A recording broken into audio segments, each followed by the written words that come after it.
Hey everyone, I'm Egoqueenalexis and welcome back to Queen's Court. In the last episode, I actually forgot what happened except for arriving in a Middle Eastern kingdom.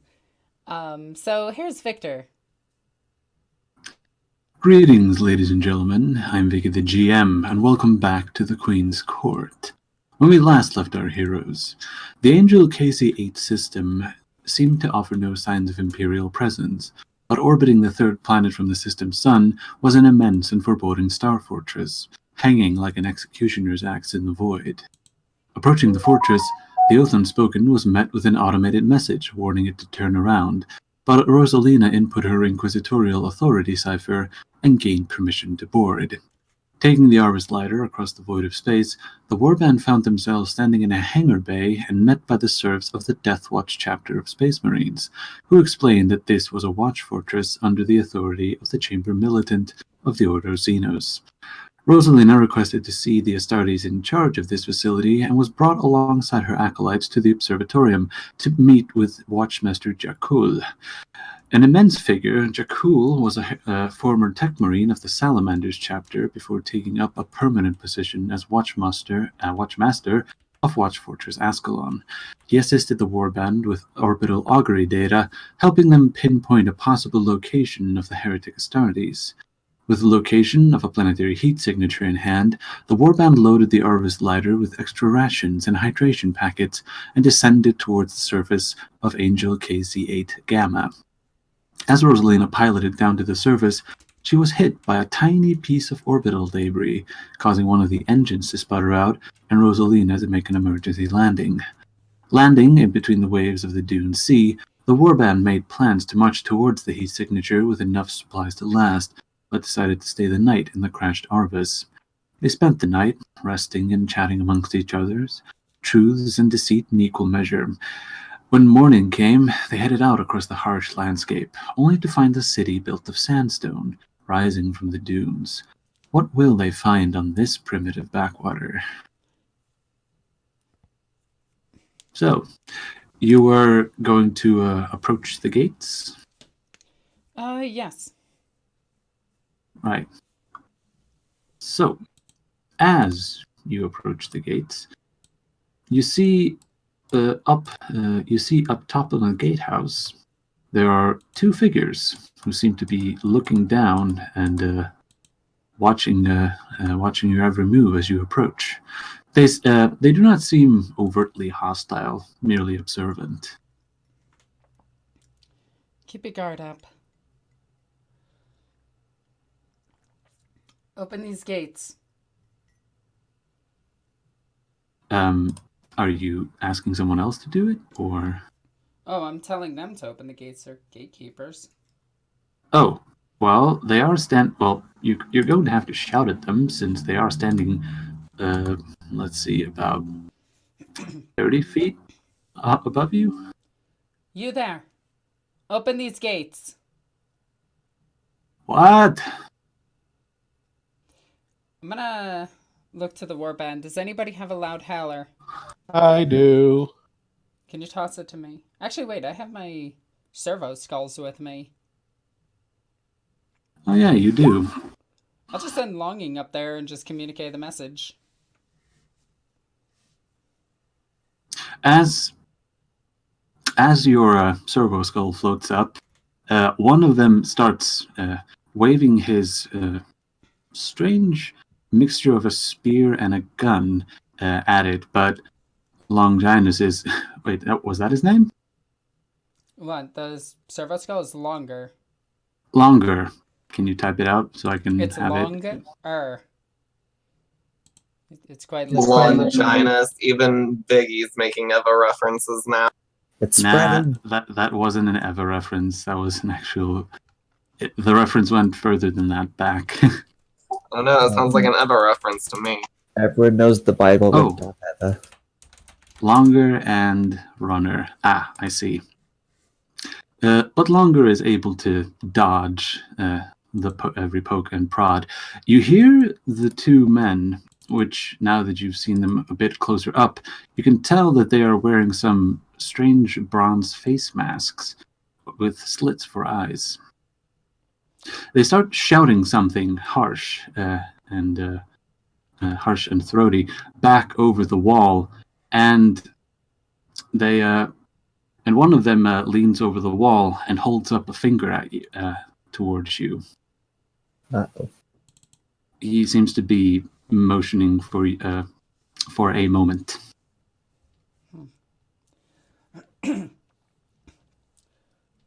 Okay, I'll wait. A few moments, and you can hear someone come running along the wall. They seem to be very out of breath, and a very excitable but heavily accented low Gothic can be heard. "Oh, are they here? Are they here? Please, let me handle this." And before you know it, you see a man in a cream-colored robe with a headscarf as he leans over the wall. His you can see that his darker skin tone seems to mesh quite well with his black hair and thick mustache. As he looks down at you and says, "You there! Are you the Outlanders?" I'm gonna look to the party and look back. Yes. Oh, goodness. It's been a while since we've had few of you here. Please come inside. Morzai will be joining his brother soon in the sky. Are they this backwards? Backwater. And I doubt they'd have a tech priest. Yeah, I doubt there's much in the way of Mechanicus presence on this planet. Jokes on you. This is going to be the most tech priest you'll ever find. Of course it is. Just kidding. But there's something. There's something. I did think about that, and I have something else sort of in mind. So, the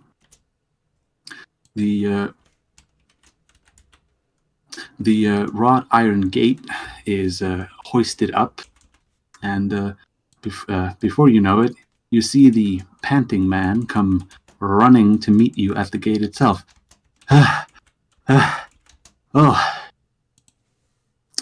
He catches his breath and straightens out his robe before holding out his hand, saying, "It is good to meet you. I am Ibrahim Engel, High Minder of the city of Wellspring."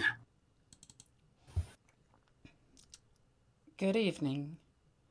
My name is Rosalina. It is currently morning here. Manzai is up in the sky right now, but his brother will soon be joining him, and we better get out of there before the heat gets overwhelming. And who might you be? I would like to take a few notes for my successors to rifle through. He gives a toothy grin. I look to the Warband to introduce themselves. Ladies first, Lynn. Out of character. Well, there goes my cover name. To be fair, he just said he would say that on the microbeat where no one else could hear.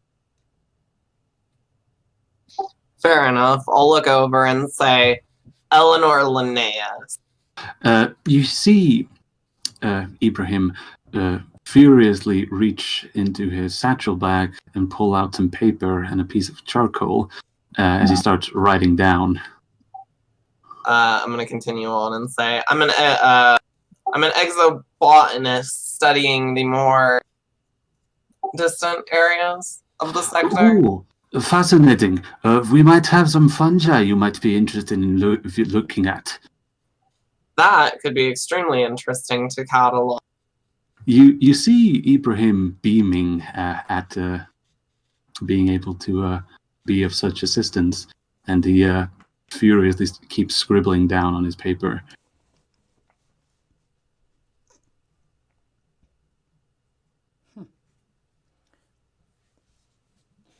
But this group is obviously here to escort me. Ah, I see.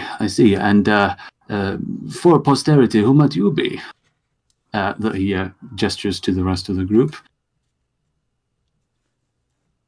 Abraxas? Praxis will say, "My name is Vex. I'm an escort to our fair lady right here." Yeah. I need anyone who wants to roll a scrutiny to see what Ibrahim is writing down. Oh, let's see. Do I have scrutiny? A lot of scrutiny. Perception, scrutiny against perception. I have. Oh, you Damn. got Wow. Perception. I blinked. Oh, it'd be a 44. God, I can't talk today for some reason. 1, 2, 3, 4. 1. Oh wow, nobody made it. Well, he keeps scribbling on. Wait, Mope did. Yes. Yeah, Never mind.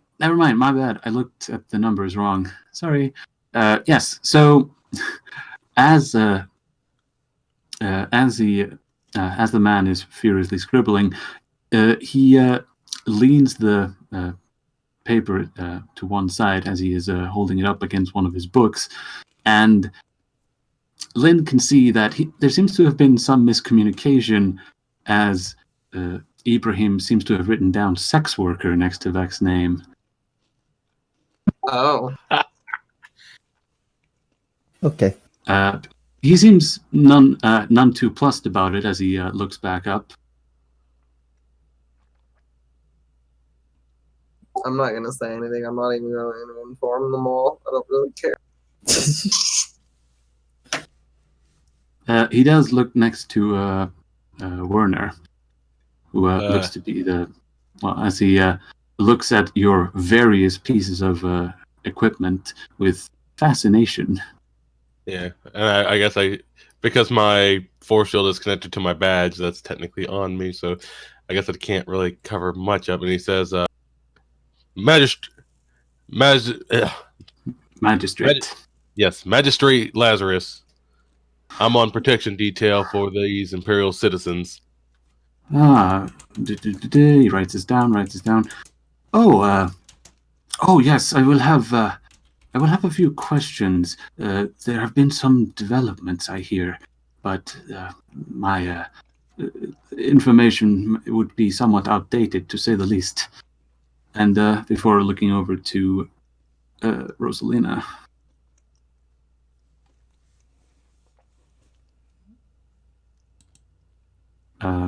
Alexis? Yeah, what about it? He was just, well, you're the only one left. I already introduced myself. Did you? Yeah, I was the first one. Oh, wow. I must have blinked horribly. I didn't give him a profession or anything. Fair enough. My bad. Right. We should get out of the heat before it becomes too overbearing. Please follow me. My Sanctum is one of the taller towers of the city, but we can, of course, move to the undercroft if we wish. I can, of course, give you a tour of this place if you'll allow me. You'll have to forgive me. I didn't even know there were settlements here. May I ask a few questions about this place? Oh, please, yes, but we should walk and talk. Morsai is almost upon us. Right. You'll have to forgive me. I've never been to this world before this expedition. I'm unaware of these terms you use. Oh, of course. I will explain as we go. Please follow me. And as he starts leading you further into the city, you are greeted by the rather colorful nature of the inner city, as colored cloth hangs about between the rooftops, and you can see the various people as they move about with their conducting business between each other. You you, how do I put this? You notice a common theme among the people as you see a piece of gear that all of them seem to have in common, which seems to be some sort of water skin with a tube leading up above their shoulder. Ibrahim does not seem to have one of these, but you do note, to anyone who's paying attention, that as goods and services, no doubt, are being exchanged, you can see them exchanging in amounts of water rather than anything else. And Ibrahim seems to be, as you are walking along, Ibrahim seems to be awaiting fervently for any questions he might be able to answer. Lynn's just gonna recollect to him and just go, this is oddly what I imagined ancient Terra to be like. Yes. There are, of course, citizens who... this city itself was founded by people who came from Terra. It... how do you put it in Low Gothic? There were big ships that came, and one of them ended up here. And the citizens of Kithy were able to thrive. Well, if not survive. I think I can conclude what dispersion event that was. Let me... How interesting. I meant to say that in reverse. Survive, if not thrive. There we go. There.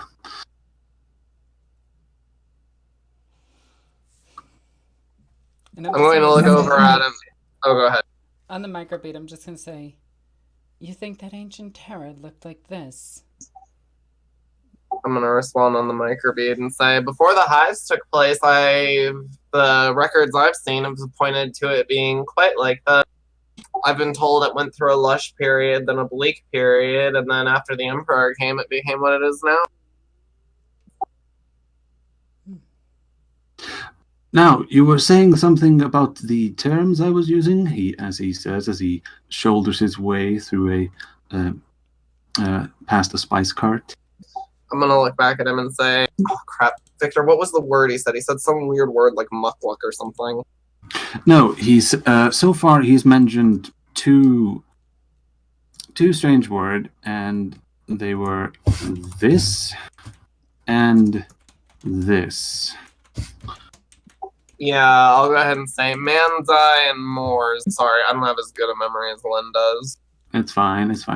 That's what I'm here for. Ah, yes, I was referring to, of course, the two spheres up in the sky, as he points towards one of the sun. The one currently above us is Manzai, but his more furious brother, but he can be survived as long as the two twins are not in concert. I see. And then your settlement here, you say it's Thrive. Do you possess a spaceport? He looks back at you with curious eyes. Forgive me, I'm unsure if my low Gothic is good enough. Could you somehow rephrase that? I'm gonna look at him and blink and think for a few minutes and say, do you have craft capable of leaving the atmosphere? Again, he seems somehow dumbfounded. We do have, of course, our wind barges that sail across the Dune Sea, but we don't have a specific port. I'm gonna look at him again and say, and do you have any craft that can fly higher than these barges? Oh heavens, no! We cannot dream to fly as high as the avians. That is completely beyond our reach. But as I would have it, I am myself working on some tests that might prove useful in future, though I doubt I will live to see the final product. But you are aware there are worlds besides this one. Yes, of course. I have seen them I've seen them through my... hold on. I've seen them through my gigascope. They do glimpse so wonderfully in the sky, and I might even be able to show you what I found recently. It is most curious. Please do. It's and then I'm going to continue on. And you are, of course, aware that he, out of character, he mentioned Holy Terra a second ago, didn't he? Not holy, but he only said Terra. I'm just going to raise my eyebrow at him again and say, quite, and not inform him that his world is not the only world in the universe. Yes, you did. I am, in fact, somewhat aware of other worlds, but I must say I've only met. I've only heard stories that come from other outlanders such as you, but I have never been myself, so I can't possibly confirm any of it. I do have some books which pertain to some ancient ruler from the birthplace of humanity, but it has been they speak of him in such terms that he must surely have passed away by now. Who rules Terra these days? The God Emperor. Oh, he still lives? I'm going to look at the man and say, there are a council of regents that oversee the Imperium in his, or as a state of regency. Ah, I see. Of course, I'm sure a new one would be picked any day. Let's go. Let's keep going. Titan's grip on sword with malicious intent. Hand on Shockmaw with legal intent. Actually, I'm gonna get on the microwave and say, "Hey, Lynn, could you do me a favor? Yeah. If they ain't got a skyport, then how are they paying their tithe?" I'm going to click back and I'm going to say this unaudibly and say, they're not. Right. And I'm going to click over it again and say, in fact, Warner, I don't think these people are aware of Aware of the I'm what? gonna Sorry, look to you the cut man. out. I'm going to say, I don't think these people are aware of the God Emperor at all. I think they are untouched and unsullied. I'm gonna look at them real quick and just say, you mentioned other outsiders. Have you seen any lands lately? Anything descend from the skies? Oh heavens, no! I was simply referring to my predecessors who made records of their own visitations, such as I just did. They described them in detail. Their clothing bizarre, such as yours. I'm gonna look at my dress and just look around and just be like, you're not wrong. Well, you do stand out in this place, so yeah. I mean, the one that would probably blend in the most is a praxis. Yeah, he would. Yeah, I mean, look. We might be able to get some money out of him or some water out of him by the end of this. Shoot. Trade you 3 hours with him for a jug of water. Hey, in all fairness, someone's getting wet. Also, Victor, did you see what I did? Unfortunately, White, it's not you. He's going in dry by the. Oh yeah, I did see what you did. You were going to buy spices. Buy? Oh, you're gonna steal? That's a sleight of hand. Never mind. And that was a Someone's while gonna- ago. That was a while ago. Yes. So, Rosalina, you were able to pocket some spice. Hey, she who controls the spice controls the dune. That is true. I Are mean, these rare spices, like... well, they seem Spicy. Alexis, no, you'll get addicted and then you can't leave. Also, how many spices do I get? Do you want me to roll like a d10? Roll a d10. Let's see how many portions of spice you have. 8 portions of spice. It's let's go with yellow spice. Can we go with, like, peppers? Ah, Spice. so like paprika? Sure. How the We'll hell go do with you that. So I spell- read. How the hell do you spell So- paprika? Somebody put that in the chat. There you go. So you got red spice. Heck yeah. Just Steals. and just as we're walking, I want to use that awareness check I made to just to make sure we're not being like followed or ain't nobody like tailing us or just a simple like 4-point room scan. Right. So, as the group is walking through the streets of Wellspring, you can, Werner, ever suspicious of anyone tailing the group, you're able to, as you look around, you can see that, yeah, well, sure, you're drawing eyes, and people seem to start whispering afterwards. Nobody seems to be intently following you, but the various guards that are sprinkled throughout. You can see the eye slits on their face masks do seem to follow you, but they make no attempt to tail. And I'll just get on the combi and say, just a heads up, Inquisitor. Area scan proves negative. We ain't being followed or nothing, but we are drawing eyes. We do. Wow, I can't freaking talk today.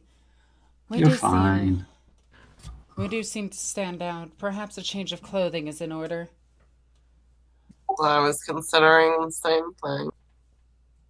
Indeed. Not a terrible idea. Unfortunately, the issue is I don't know if we have any currency these people will accept. Well, you do have water on you, so that's something. We also have like equipment and tool which we could probably get a trade on. Someone just joint some spices. They Probably sell white for a couple You know of what? I forgot to roll an opposed awareness for the sleight of hand. Let's see if there's cabbages. Stop All right right. there, criminal scum. Halt, criminal scum. You have broken Skyrim's laws. That is the wrong game. Wrong. Oh, fire. Gang. Oh, it's okay. Also, Victor, there's only one problem with that. I am the law. Ha. The hell? Ah, there goes the roll. Oh, wow. That is bad. Would you like to roll... Well, Would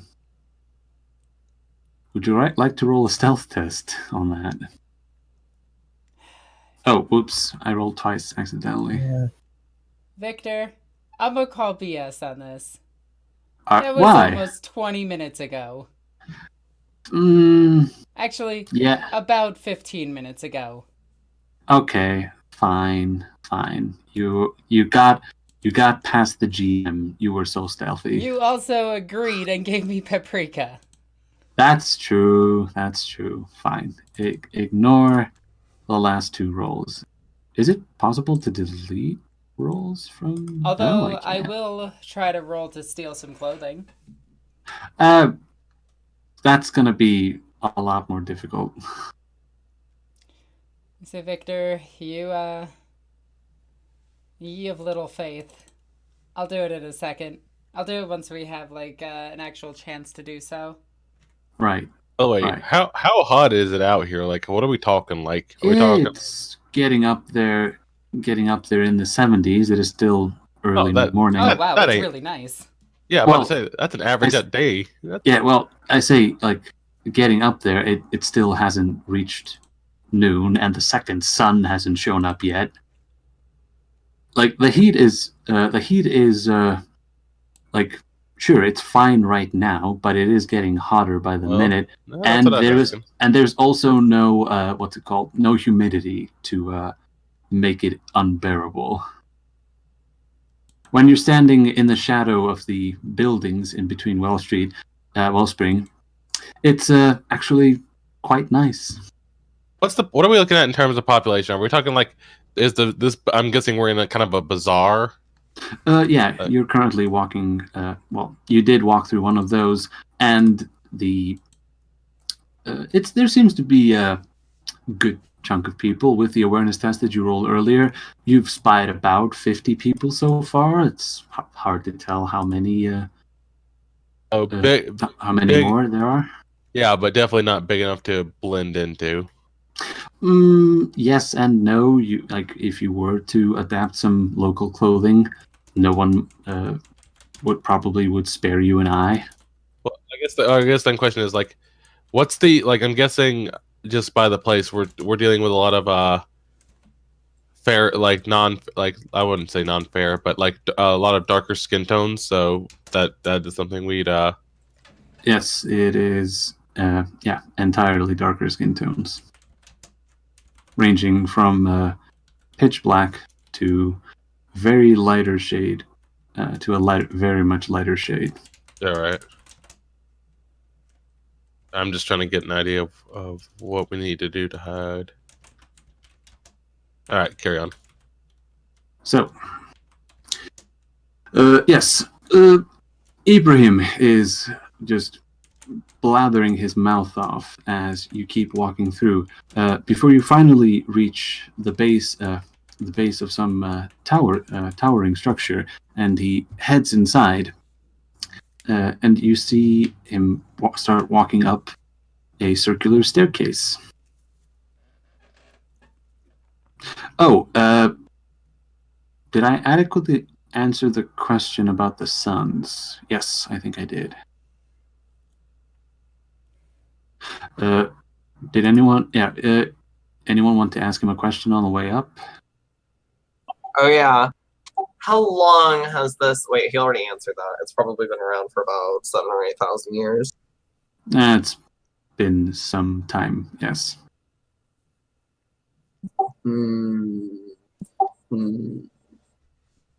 Actually, no, it's actually probably. But anyway, I'm trying to think if there are any other questions. I think I have all my questions answered. They're primitive people. They are from a scattering event. They don't worship the Emperor. They haven't made Imperial contact, and they don't have any means to get into space. What was his name again? I will type it out, but it was Ibrahim Engel. Abraham, I have a question for you. Oh, please, I'm more than happy to answer. As you can see, we stand out quite a bit, and we are unfamiliar with your currency. Oh, simple. It's water.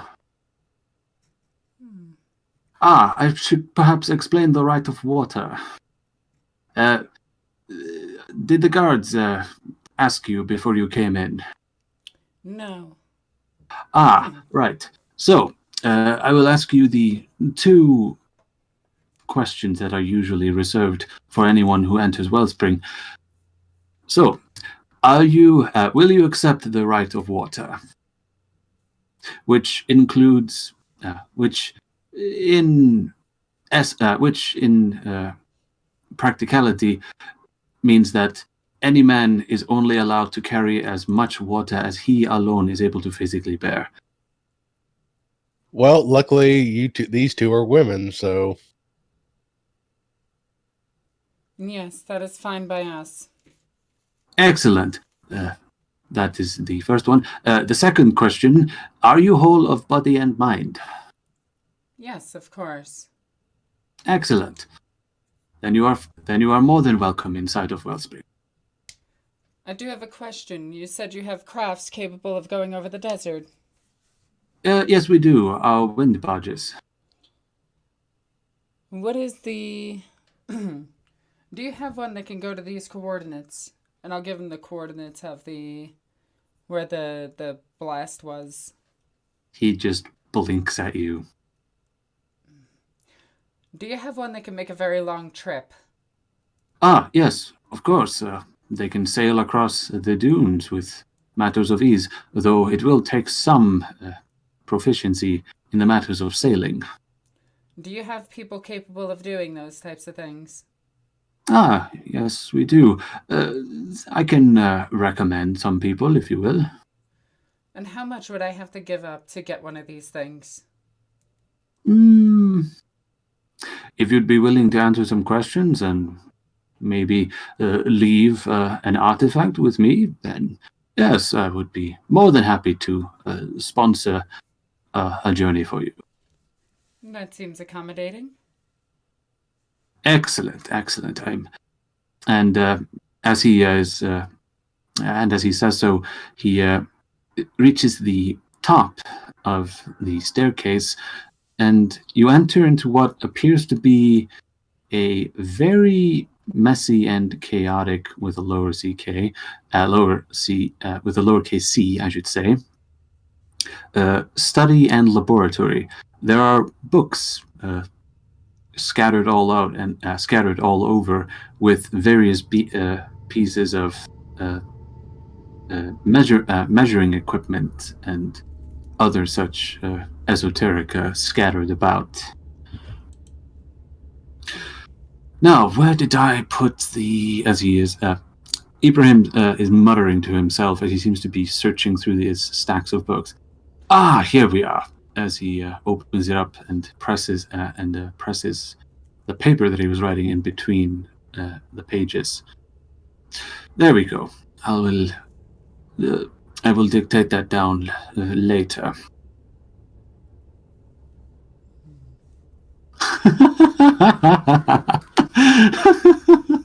That's how I felt about that.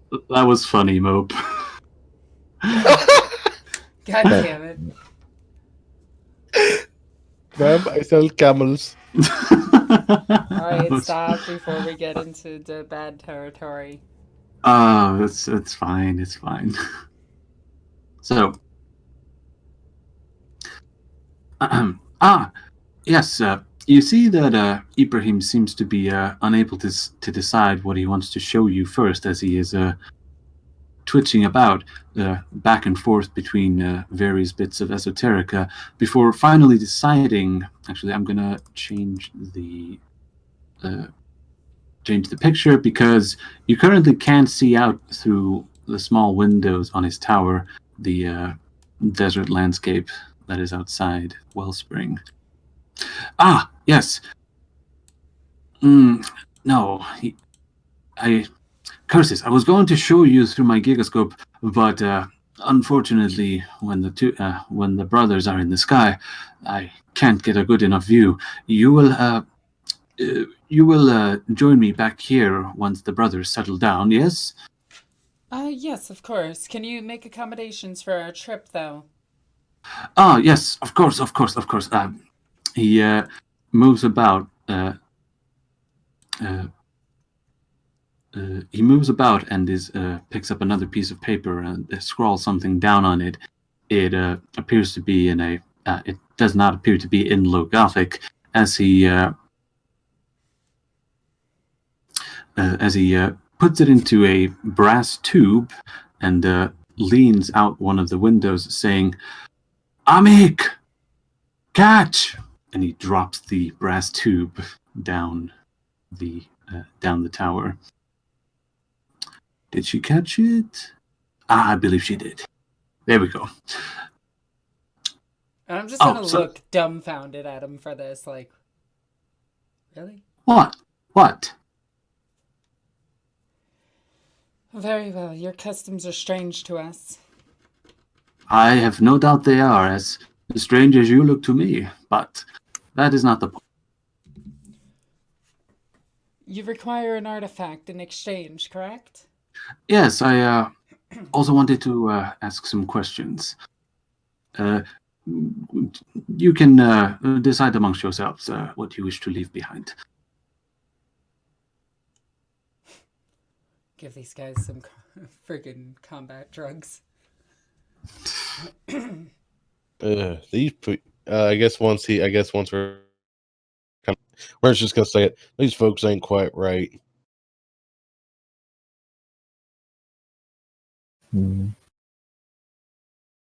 What you define as right people? They don't pay tithes. They're barely aware. It seems like they're barely aware, if at all, of the true religion. As it's unnatural. I don't know. It's not a bad life.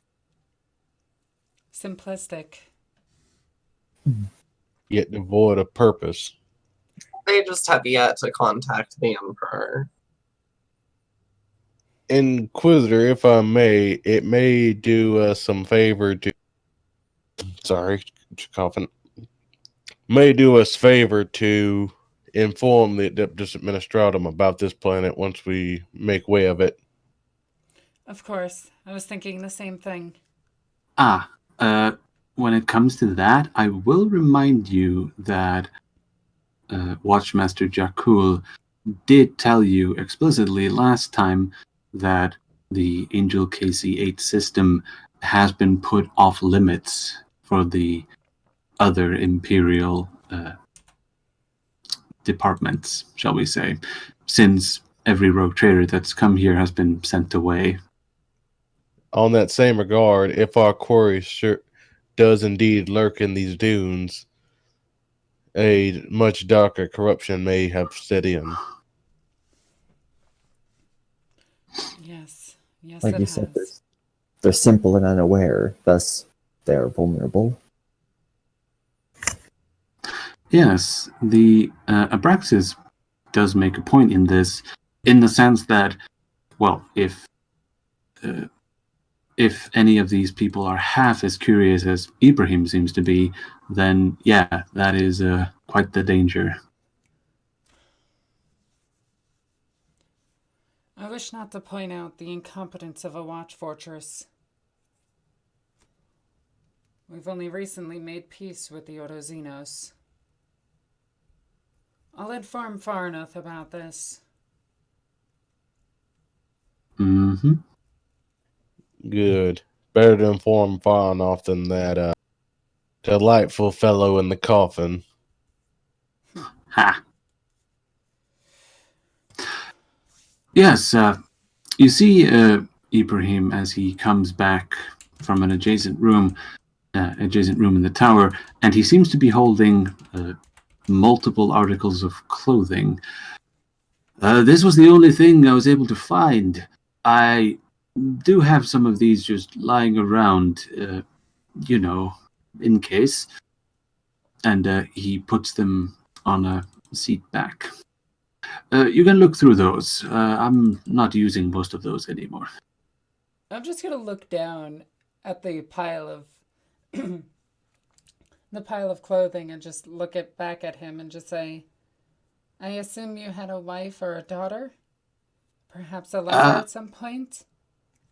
It's a bit more complicated than that, but suffice it to say, I've had multiple visitings.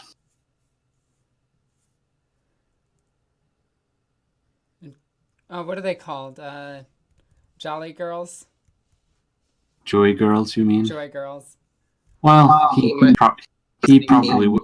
They're probably not called that here, but Well, it's the Imperial phrase. I mean, he marked Abraxas out as a sex worker, so I think they're just called sex workers.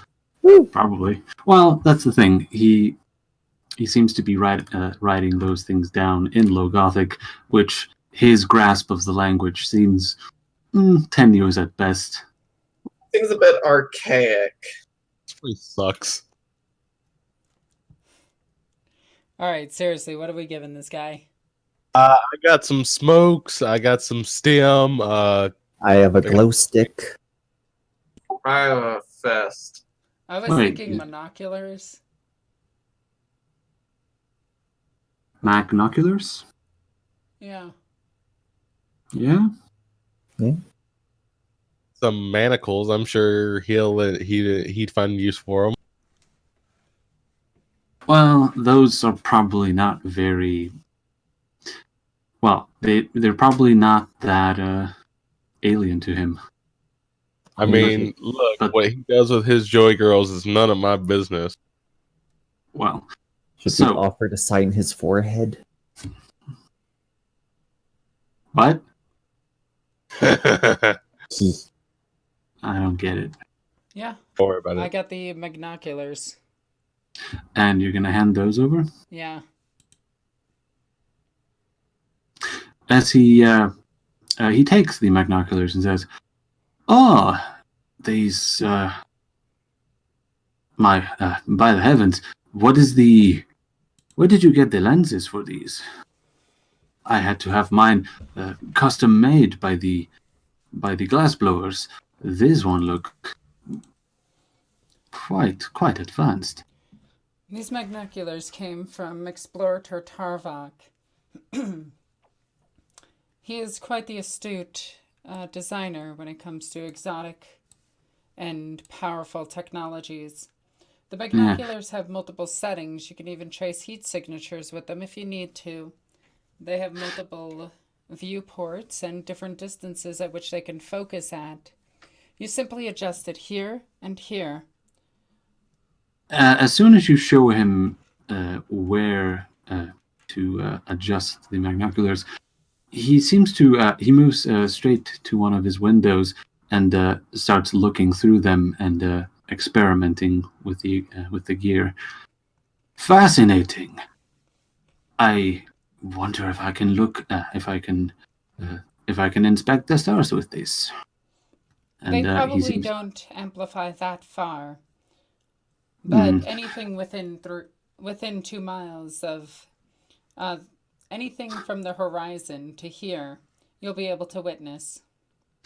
You see him looking over the horizon back and forth before turning the binoculars down towards the city, and you see him grin as he goes, these will do just fine. I'm gonna be dumb. This dude's a creeper, man. Oh boy. Okay, it's fine. All right. Are you sure you don't want to spend a fate point on that? No, I don't. All but right. I do want to take a look at what he's looking at and roll scrutiny. Mm-hmm.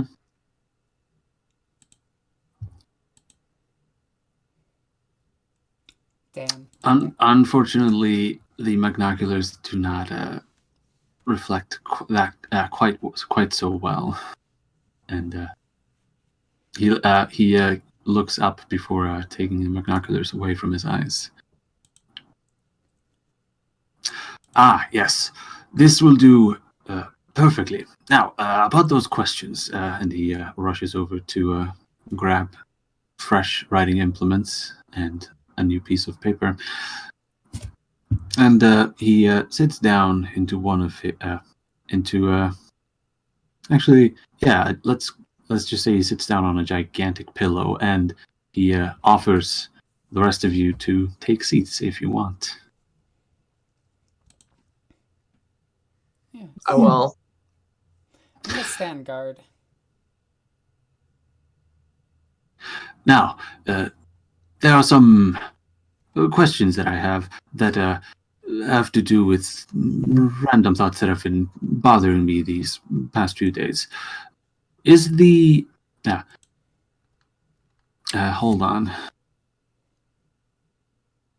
Yeah, you know what? We have the Grox herds coming in a few weeks. It will be... oh, there we go. It will be a big migration soon, and a harvest season will come. Do grogs exist on other planets? Yes. Excellent. And he writes that down.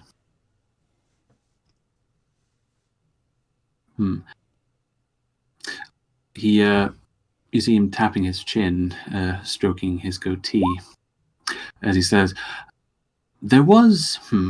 I do so wish to keep it a surprise, but I am very curious about this subject. There is a structure up in the heavens. You came here from the skies above. Did you see this large palace almost floating in the heavens?" We saw it. Hold on. What is going on? Is Discord acting up for anyone else? No. It kept up for me earlier. Okay. I told him we'd seen it. Ah, okay, there we go. Ah, yes, of course. He writes it down. Might I ask what it is exactly? It has been puzzling me, and how a structure like that does not simply drop out of the skies. I didn't have much information on it when we came here, and I just came to survey the planet. I'm not in the habit to delve into such things. It's surrounded by superstition, even off-world, so I thought it was best just to avoid the thing. It's abandoned as far as anyone knows. Oh, that is a shame. He starts. He tugs on his mustache slightly and says, "I wonder if perhaps some celestial beings may be up and left, but what would cause them to leave? More questions. I will endeavor as I can to glean what I can from my gigascope." I'll nod at him and say, it's hard to say, but it's not a bad thing. Could be true for all I know. I'm going to go over the microbeam and just say, you could convey the message of the God Emperor to these people. I'm gonna click back and say subvocal. I don't know if the Watchmaster would appreciate that or not. Fair enough.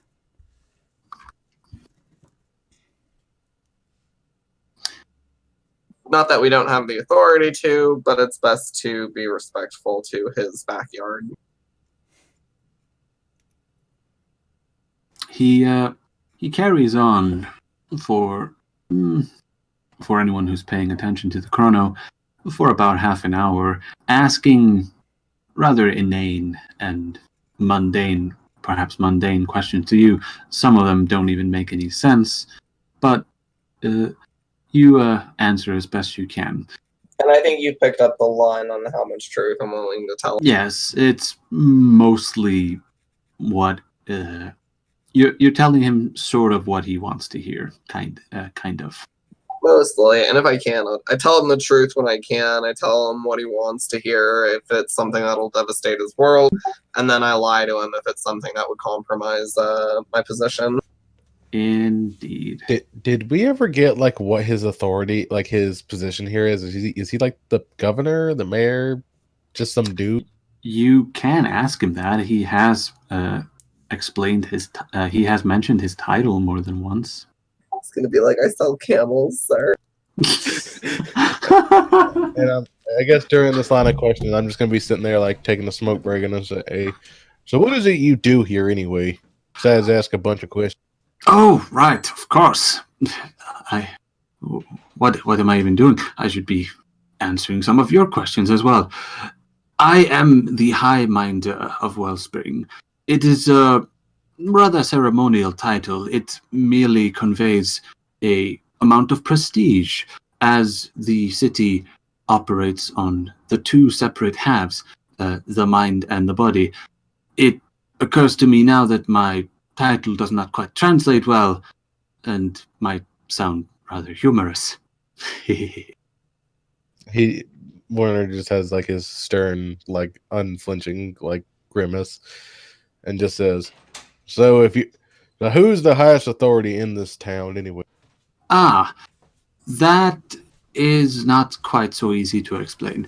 I am myself represent the Minders, and that damnable fool Ifrit, he represents the Lifters. Again, I apologize. It does not translate well. The fact that this guy's name is Ifrit is all manner of red flag.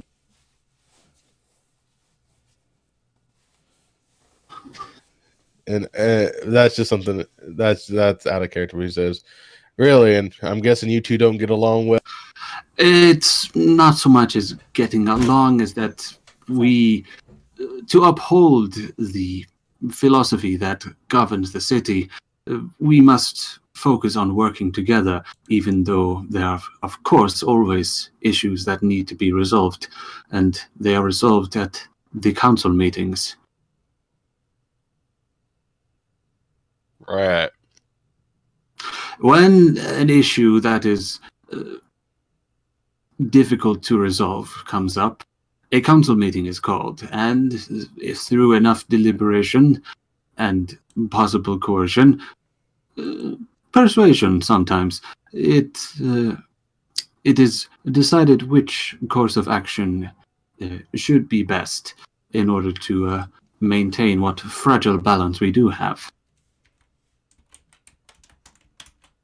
Right. I'm gonna go look behind them. Hey, Rosalina, you find anything fashionable in those in that pile of those attires? I'm gonna roll perception for that. Roll awareness then. Also, I'm gonna have a. Oh, nice. Well done. Is there anything like super nice and, from what I can tell, would be rich to these people? Yes, indeed. You do, in fact, find what appears to be a rather expensive-looking silk garment. I'm gonna pick it seems- up. What does it actually look like? It better not look like the damn Eldari freaking outfit that I wore that one time. No, it does not. Okay. Honestly, you can kind of decide what it looks like I mean, yourself. Check Queen's Court chat. That's kind of. Yeah, actually, yeah, that's good. That kind of fits what I was going for. All right. So it's more traditional looking. It's a sort of a mix between a shirt and a dress, shall we say. I'll take this one. Got anything I could? Oops, sorry. Oh, go ahead. Go ahead, Ifrit. No, Ibrahim is his name. Same difference.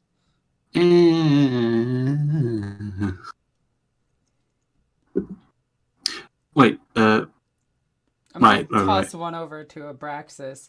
Here, this might be for you. ha. You just gonna kind of, look at it. Yes, that is a good choice. I do miss her, though. Well, enough of that. What was I saying? Yes, the High Minder. It is, like I said, it is a title of prestige, and I do in fact hold it on a matter of seniority, only in how long I have been a Minder.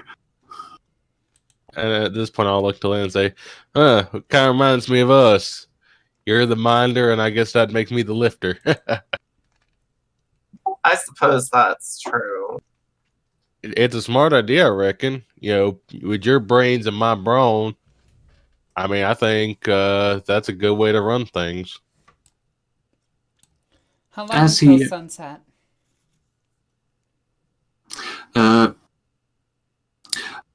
As he answers, yes. He looks out the window, but he pulls out but he pulls down at this point heavy curtains in order to block out the twin suns. As he says, yes, there will be as soon. It will be a few more hours until the two twins settle down. If you wish, the city of Wellspring will be moving down below. If you wish to see it, I can show you. I will inform you that. Well, I will be going myself, as the rest of the city will, since the above gets rather unbearable. Yes, of course. We can spend a few moments getting. What am I saying? Getting the preparations for your journey ready before we head down into the undercroft. Please follow me. And he starts heading back down the stairs. He shouts back to Werner and Lynn, saying, "Yes, you can see the merit behind this, behind the philosophy we have. It is a what is he saying? Damn it! I blanked on where he was going with that. Consider this train of thought gone. Or he Derailed. just goes on to a giant tangent and everything. Yeah, actually, he tangents himself to oblivion. Now, in this palace clothes, just before we leave, just to make sure I'm clear, can I grab like some robes big enough to kind of just cover myself in, but not have to actually swap out of my stuff? Yes, you can. You do, in fact, find a robe that seems to it seems to have been made of some rather. It seems to be made of white and blue. It's striped white and blue, with like I don't know. Let's say 6 inches per stripe, just for visual reference. Seems to have been made for a giant of a man. It would not in any instance fit Ibrahim, but how he has it is a mystery. Man, this was made for a very uncommonly large man. Ha. I get that reference. Hey, and I must say, Inquisitor, boss, that style suits you. You look good in it. Are you talking to me or Lynn? You're the boss because I don't think saying Inquisitor would be appropriate. Just say Rosalina. And I'm All going to right, say fair that enough. over the microbead.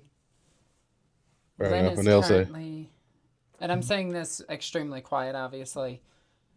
And I'm going to say, Lynn is currently acting as our go-to leader. It'll work in case of assassinations. well, let's hope not. That not be the case, what he says. But he will say, Rosalina, I must say, that tie looks quite nice on you. Fits well.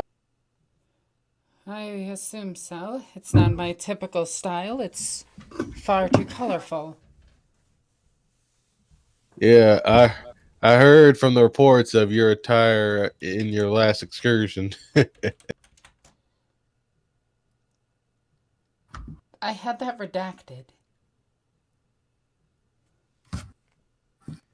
You'll be surprised what can be found with a little bit of digging and knowing the right people. I'm just going to look over at Lynn. I'm gonna be talking to this dude, just babbling on back to him. Probably that is actually kind of funny. She's just like friends with this guy over their shared curiosity. Anyway. How you holding up, Skinny? Same as ever, just taking the place in. So, as you arrive at the bottom of the staircase, you head back into the inner city of Wellspring, and you can see that all around people are starting to pack up their stalls and carts. And Can I do something stupid? go ahead. Alright, hear me out. Is there a place that sells something similar to candy or rock candy? Yes, they do. It seems to be think of them like dried berries. Okay, I like it. I'm gonna try to steal some. Either that or I'm gonna... do I try to roll... You know what, I'm gonna try to roll commerce first. Alrighty. I will roll against you with a 55. Nope, I failed. Alright. You are, in fact, able to haggle down your the water you give up, and Okay. it turns out to be a very minimal amount. So I'm just gonna roll influence then, right? Yes. And that's a plus 20? 30? Let me see. Plus 30, yes. Heck yeah. So how many bags of candy did I just get? You were able... the man seemed to be more than happy to clear out his stall, and he takes maybe 1/4 of your canteen in exchange for 3 boxes of dried let's see. Let's just say dried fruit for the purposes of inventory. I went dried sour berries. Let's go with that. All They- right. Um, What was that, Knight? I didn't catch that. I said that is correct for like the area we're in. Yeah. I'm gonna say there's what 20 berries per box. Yes.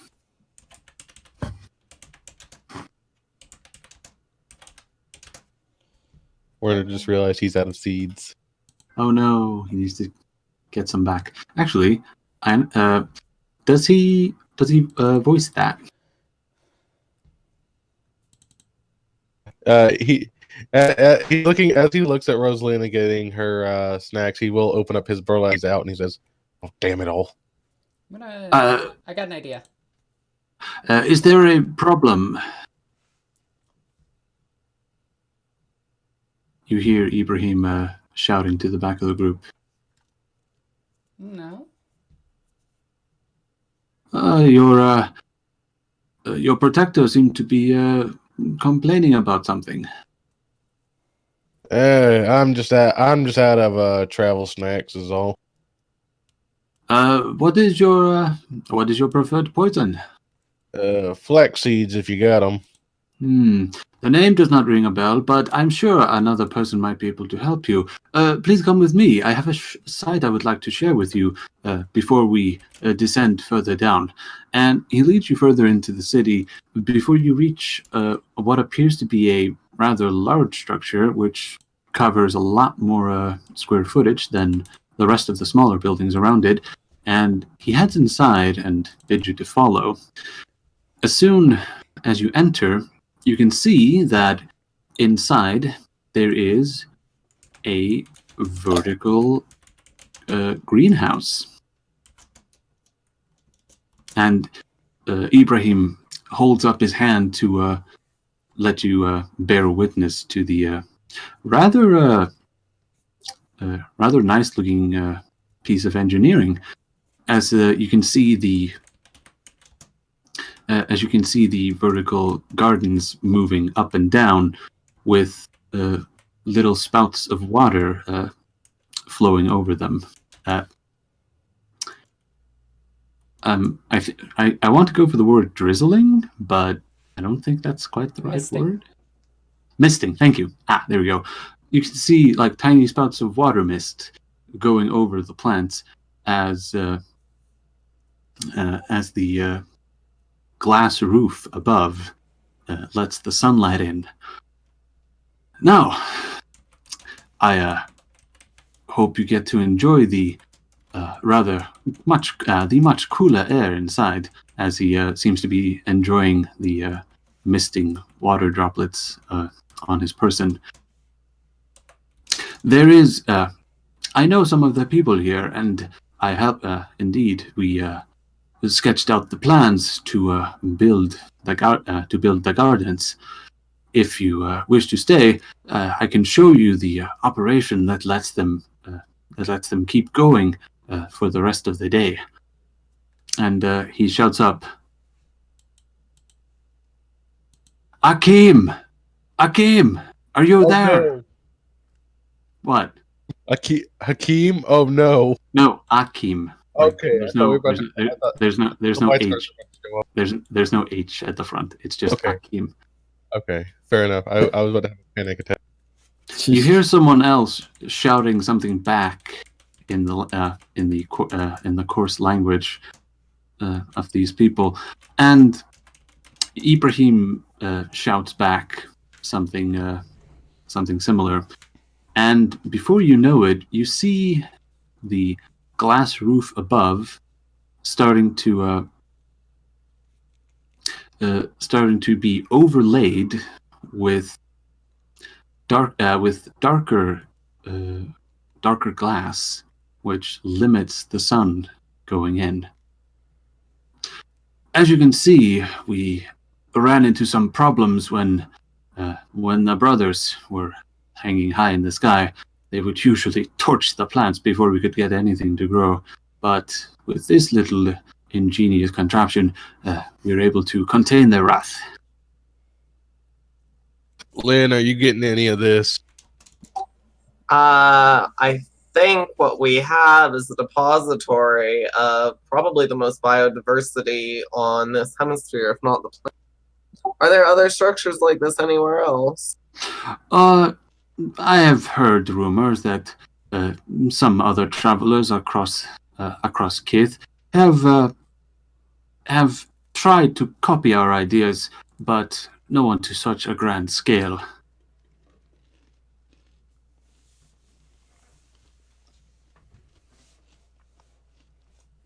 We got the most of the seed we were able to plant here were bought from the more temperate regions up north. I see. And how did you come across the idea to design this? It was really it was through one of our council meetings. Usually, some of the more senior minders come are joined alongside the lifters who have who handle construction, physical labor, and we had the problem of lacking space and having too much sunlight. So we had to improvise, and make no mistake, the gardens were not always quite so efficient. We've had some multiple iterations, but this one seems to work the best.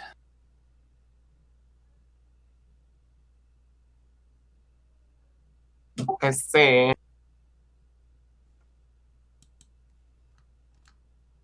Now, you were saying about your seeds. Please follow me. I'll bring you to the seed storage. And Right. Ibrahim takes you a bit further along into a side room in the gardens, and inside you can find shelves upon shelves with glass jars, and each of them seems to be marked in the strange scribbly language that Ibrahim and the others are speaking. Let me see, as he goes over each of them. Here we go. I think you will enjoy these. We have they grow fast, so have no fear. You won't be running us out anytime soon. And he scoops up a few spoonfuls of seeds and shovels them into your sack. Yeah. I'm too much of a child. I'm sorry. Babe. And I say, and I pull two of them out and hand him one and say, "Cheers." And I'm gonna wait for him to eat one before I put one in my mouth. He he takes one and never thought to eat these. He puts it in his mouth and starts chewing. Same back. Interesting. This is a new experience. Can't say I like it, but I can see how someone else's taste would be.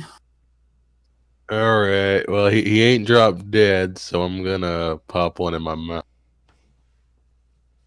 Turns out it has a slight trace of cyanide in it. Party. Yeah. Kind of like apple seeds. Yeah, I was gonna bring. I guess I don't have to bring that up. Yeah, that's pretty cool. Yeah. I don't remember offhand what's the one in Peach Pits. I don't think it's cyanide. Wait, what? It's fine. You have to eat so much that it's really hard to get poisoned by those. Right, well, a little seasoning powder and some and a little bit of cook. These might be decent. I'm sure they would be. If you wish, you can try one of the cooking pits that are scattered throughout. Maybe later. Now I want pumpkin seeds. Yeah, those are delicious. Yeah. That's kind of where the idea came from. That and sunflower. Like he has just like a trail mix of sunflower seeds, like pumpkin seeds and things. That sounds great right about now. Should have ate first. And he says, well, this is all quite interesting. I'm sure my friend here, pointing at, looking at Linda, what do you think of all this? It's impressive given your capabilities. Oh, he grins at this and says, don't worry, I have saved the best for last, and I hope you will be even more impressed. It is a somewhat of an opportunity for the city of Wellspring to show off. And he shrugs as he looks rather sheepish, as if he's somewhat ashamed of his boastfulness. I'm gonna look at him and raise an eyebrow and say, well, then we'd better. Now, Manzai and Morzai are in the sky, and that means we go underground. Please follow me. I assure you, this will be quite a sight for you. So, he leads you back out of the Hanging Gardens, and you can see now that the streets have turned barren, and the people have gone missing. But Ibrahim leads you down a staircase that seemed to have been built into the foundation of one of the structures, and he leads you down, and the staircase simply keeps going down, and as he reaches the bottom, and there's a slight tunnel ahead, he turns back to you and says, "Now, please keep in mind, the city has been here for quite some time, and we have had multiple issues to deal with throughout the centuries. So, I bring you the undercroft." And he leads you further in. By the Emperor. As you step out of the tunnels themselves, you can see that under this, under the city above, there is a gigantic ravine that seems to have been, whose one side seems to have been chiseled entirely into a separate city. Welcome to the undercroft. While Morzai and Manzai rage in the sky, we stay down here to shelter ourselves from the worst of their wrath. You constructed this. It has been... No, I did not construct it. My ancestors did. The ones who came before. And I believe you me, while we keep building further and further, the bulk of this cityscape came before us. In fact, if you wish, I can show you some of the I can show you some more impressive bits of engineering we have, if you care to see. What's the oldest structure in the undercroft? Oh, let's see. That would be the Temple of Consideration up at the top, and he points up to the tallest structure up there. It is the... Oh, go ahead. I was going to point up to it and say, could we go see that? Oh, of course you can. A large number of people go there to spend their time. It is a place of reflection, shall we say, to meditate on the mysteries of the relationship between mind and body. Right. I would much like to see it. Of course. Forgive me, I am... my mind is all over the place. This is quite a monumental day, even if just for me.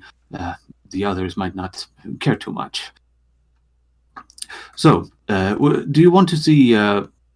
would you like to rather go to the temple or see some of the proud works of engineering we've made?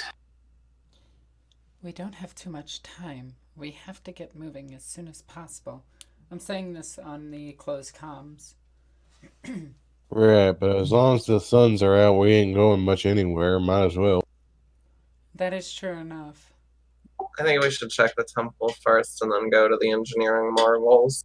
I'm gonna look at the guy and say, I think we'll take a look at the temple first and then take a look at these marvels. I don't know if we'll need to be at the temple for too long. Excellent, excellent. We shall go there immediately. And he leads you across a stone-wrought bridge, and you can see further down into the underground ravine. You can see there are miners and construction workers further down, suspended on rope bridges and what's the word I'm looking for? What's the thing like window washers use to? Totally up to safety standards, right? Oh, absolutely not. Scaffolding. Scaffolding. Thank you, thank you, White. I was blanking super hard, and rather what looks to be unsafe scaffolding. OSHA would have a heart attack. I mean, this is So- 40K. That's probably perfectly fine. Oh no, you won't believe what just happened to me. I spilled black wash. Riley! No! Nope. What have you Hold on, done? hold on. Oh. All right, pause, everyone. no, she we have an didn't. emergency. Poor her. Oh my god, I am so sorry. In Babe. other news, I have given my Chaos Ogre 2 heads. It got all oil the place. The Will U.S. you Marines will stop? be right there, right? The U.S. Marines will be right there. Holy crap! I didn't even notice the change. So, holy crap! We're in Los Angeles. Oh no! No, we're in Resident Evil 5. You remember when they That go too. underground and there's that huge metropolis for no reason? Yeah, Uh, So, Jesus, it's like what we're doing? Punching a boulder into a demon tree? yes. Into a I mean, demon we could- volcano. don't worry, I can probably punch a boulder. Probably. I mean, in theory, everyone can punch a boulder. It's just a matter of what happens. Chris, how are you going to move that boulder? The American way! Falcon punch. America! Lifts up boulder, throws it at Wesker. Wait, what? Yeah, these folks ain't quite right. Yeah, they definitely have that hidden Eastern American town cult vibe going. Oh my god, I did it again over a nice pink towel. Sorry, I'm gonna be gone for a few minutes. Oh. All right. Let's keep going. So, Ibrahim leads you across the bridge, and as he leads you through the undercroft, he takes you up through multiples of staircases as you go past different structures from down here. Anything from what appeared to be full-on bathhouses to entertainment, entertainment, which seems to be a mix of acrobatics and acrobatics and singing, shall we say. I'm assuming there's another kind of entertainment as well. Oh, well, yeah, of course, but you wouldn't be able to spot that from the street. Pretty sure you could, Victor. We'll They're see. advertising it correctly. Well, that entirely depends. So, Abraxas, stay close. Of course. as you arrive towards the top of the cliff, cliff edge, cliff side, I should say. Yeah, there we go. You can see that the entrance of the Temple of Consideration is flanked by two gigantic columns, which hold up the slab-sided roof up top. But inside, you can find a tiered rows of seating, shall we say, where they lead up a lot further than the actual outside building would indicate. And everywhere around you, you can see specific iconography, which Nope, something appears- isn't right.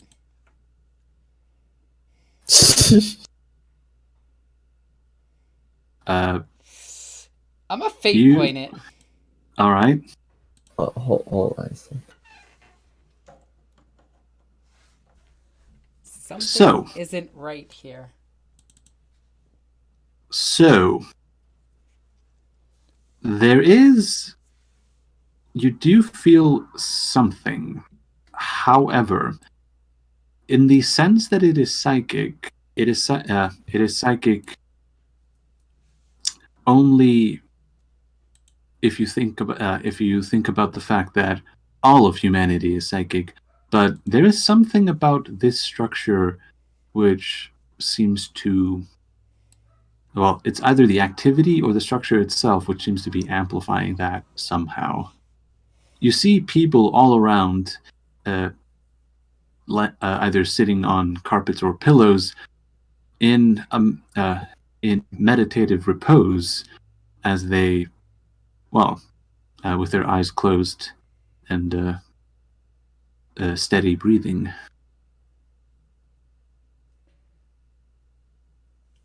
I want to look to one of the people that's meditating. Right.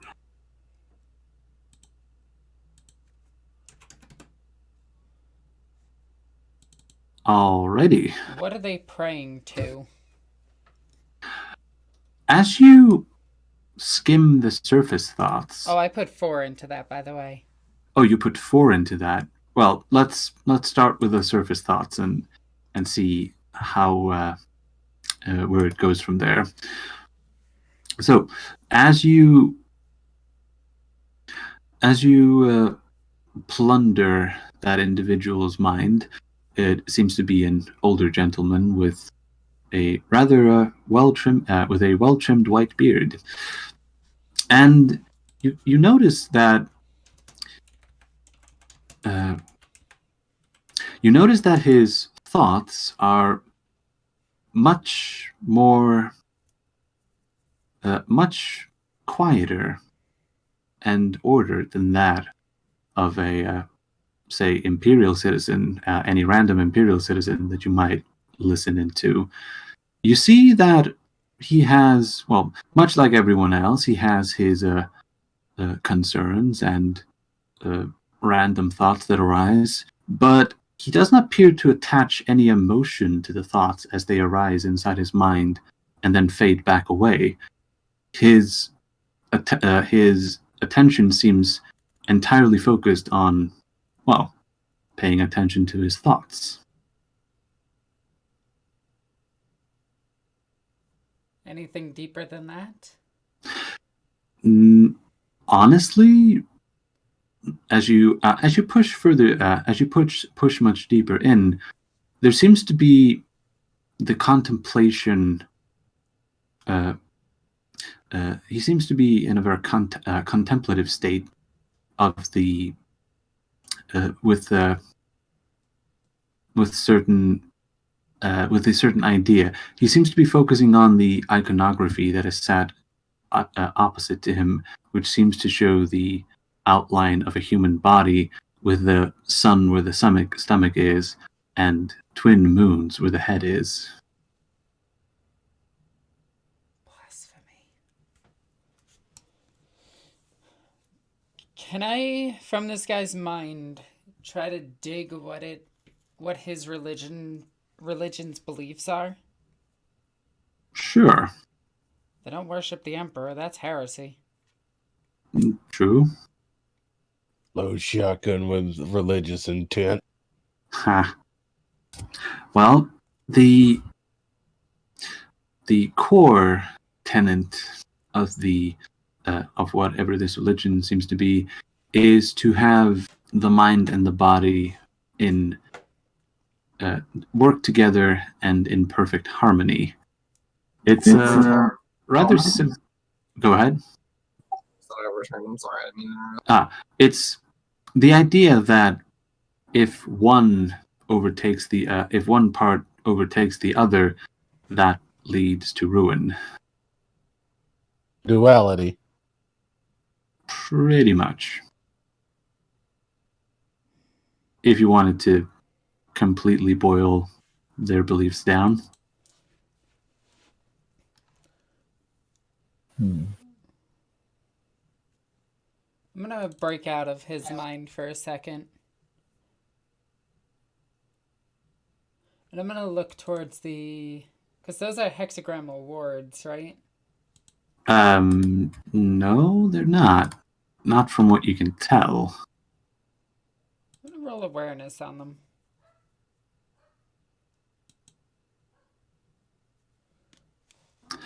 If they are, they would have to be etched so finely that you would need to, well, you would have to bring an auspex to get a better idea of what it is. But from this distance, you can't tell. I'm gonna order my servo skull to start getting as much imagery as possible. Yeah, you as soon as you send out Longer and Runner, you can tell that some of the people in here, and there's like maybe 150 people in here scattered about. You can see that some of them break their concentration and start following the servo skulls as they move about, but no one seems to panic. Seems we're attracting attention. Yeah, we are. But something's not right.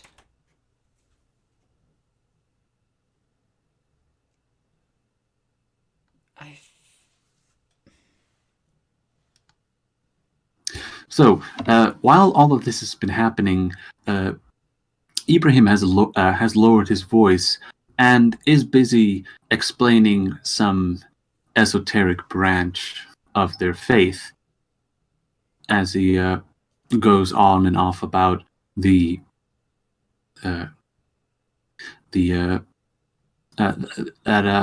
hold on, let me rephrase that. I'm trying to be non-specific, and it is very difficult. He explains that the human body has certain points of energy which must be maintained in all proper care, and if it doesn't, then well, things can go poorly. And in fact, he tangents himself into some strange medical experiment that he was performing earlier in the week, and he made some strange discoveries about the human kidneys.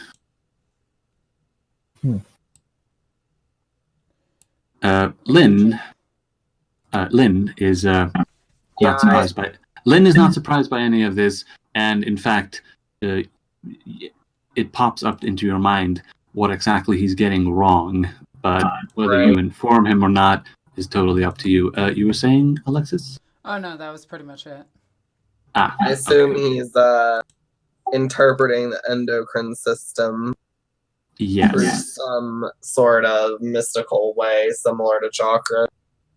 Yes, it seems that he seems to have he claims to have found some. He claims to be working on the more granular balance of the mind and body, but he, according to you, you know of ancient Terran texts which do speak of these things, but he's not even close to figuring out where the whole picture is. I imagine he's not. I'll just nod in accordance and give him maybe a few suggestions on which way to tune his research to maybe help him a little bit. I'm not going to give him the answers, but maybe he can figure something out. Yeah, but it does raise a point in Lynn's mind that he is onto something completely by himself, so that might raise some further questions about what exactly he's finding. So yes. Yeah. As soon as Ibrahim is done blathering on, he looks off to one of the tiers and waves his hand, saying, "Ah, Amik, you are here. That is excellent. and he waves over a rather slight woman who was draped in heavy clothing and a headscarf. She walks over, and she seems to be holding an incense censer as she's wafting it about. The smell is rather sweet as it wafts out of the incense burner.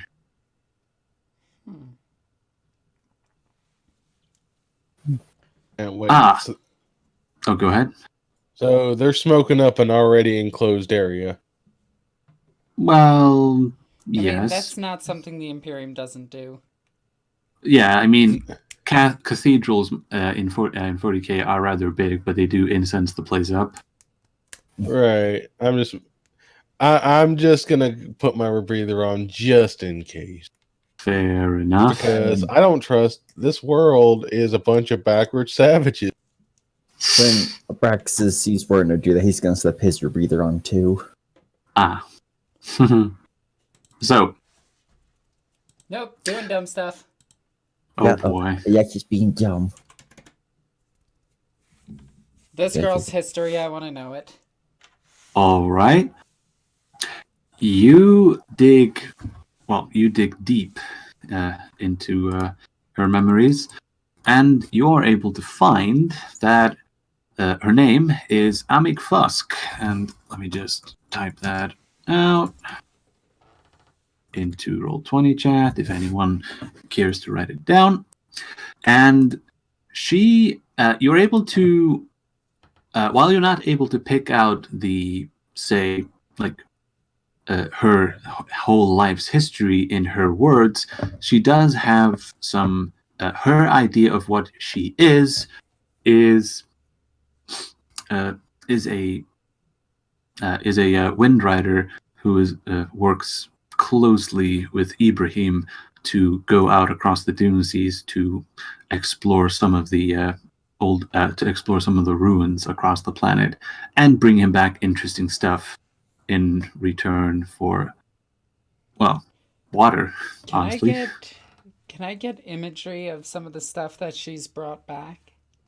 Yes, you can. Most of it seems to be rather like it's old, broken, just detritus, which doesn't seem to hold any much significance at all. Does anything look like Blackstone?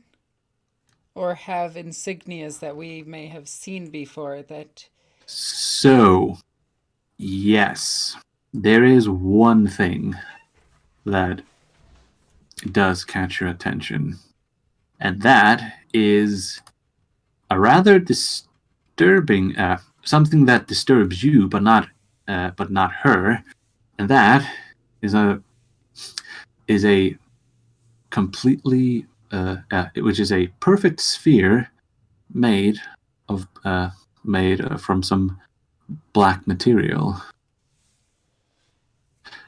It is disturbing to you since your career started with the investigation of such an artifact. Though whether it is the exact same thing is impossible to tell from a memory. I'm going to shake my head really quickly and just say, do I have a geographical location of where she got it from? As you do, you find a connected memory of hers, which is able to tell her in which direction she went in the same way that most people can point you in magnetic. Some people can point you in magnetic north. This person seems to be have the wherewithal to give you that tugging feeling into let's say it would be. I'm twisting you around in my head right now. That would be to the northeast of where you're going, which incidentally is just so happens to be where the heat in the same direction as the heat signature.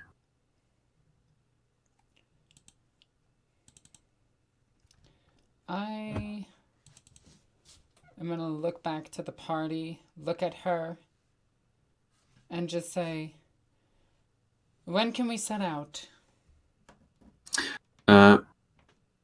Amik looks at you and says, "Oh, we can set out very soon.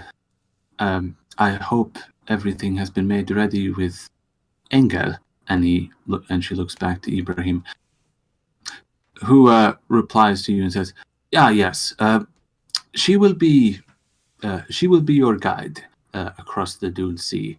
It just so happens that I've been able to teach her some basic Gothic."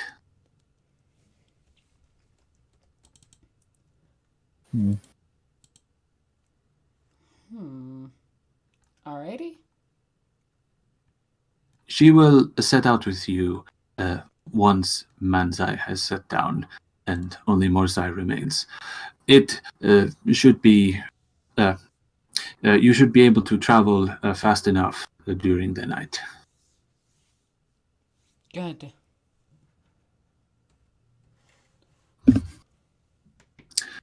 Now, if there is if there are no other questions regarding this beautiful temple, if I must say so myself, I can show you the other marvel that is down here. Victor, do I see the? No, I don't see the picture of the stone. I'm just gonna tell you my suspicion, and you know what? I bet Lynn has the same suspicion because she's Lord of Xenos. She has it more than. Can I make a Forbidden Lord Xenos Necron? See if I recognize anything of that type. Well, that's the thing, though. It was Rosalina who was mind reading that. Yeah, woman. that's why I'm saying I wouldn't be able to see that, but I want to inspect the temple for it. Oh, right. You want to see. That's the main reason I wanted to come to the temple. Roll it for me, and I'll be able to answer. I guess I'm gonna fate point reroll. All right. Well, I try. So you look around, and you can see that the Kith script that they're using seems to have strange influences, but most of it can be probably chalked up to coincidence rather than anything else. There are only so many ways you can write without looking like it's influenced by something else. Must be. Can I roll Forbidden Lore Inquisition to see if they have anything similar to this type of shape that would give me a branch that would study it? From the image that you saw? Yeah. All right, roll it. Woo! No, 80s for all of it. Okay. You do not. The only point of reference you have for that orb that you saw is the Xenos orb that you found so long ago in the study of Land School Gen as he was tearing his eyes out. Man, that's a callback. Yeah, that is. I'm gonna look towards Lynn really quickly and just say, Lynn, Yes. this wasn't made by these people, was it? I don't think so. I have some hunches, but nothing conclusive. Nothing I can find that actually indicates any. Well, I'll if have you the were, servo skulls record the entire area. Ibrahim did mention that the oldest structures were at the top, and then it was built further down. If you were to say examine the upper structures and compare them against the lower structures, you might be able to glean some insight out of that.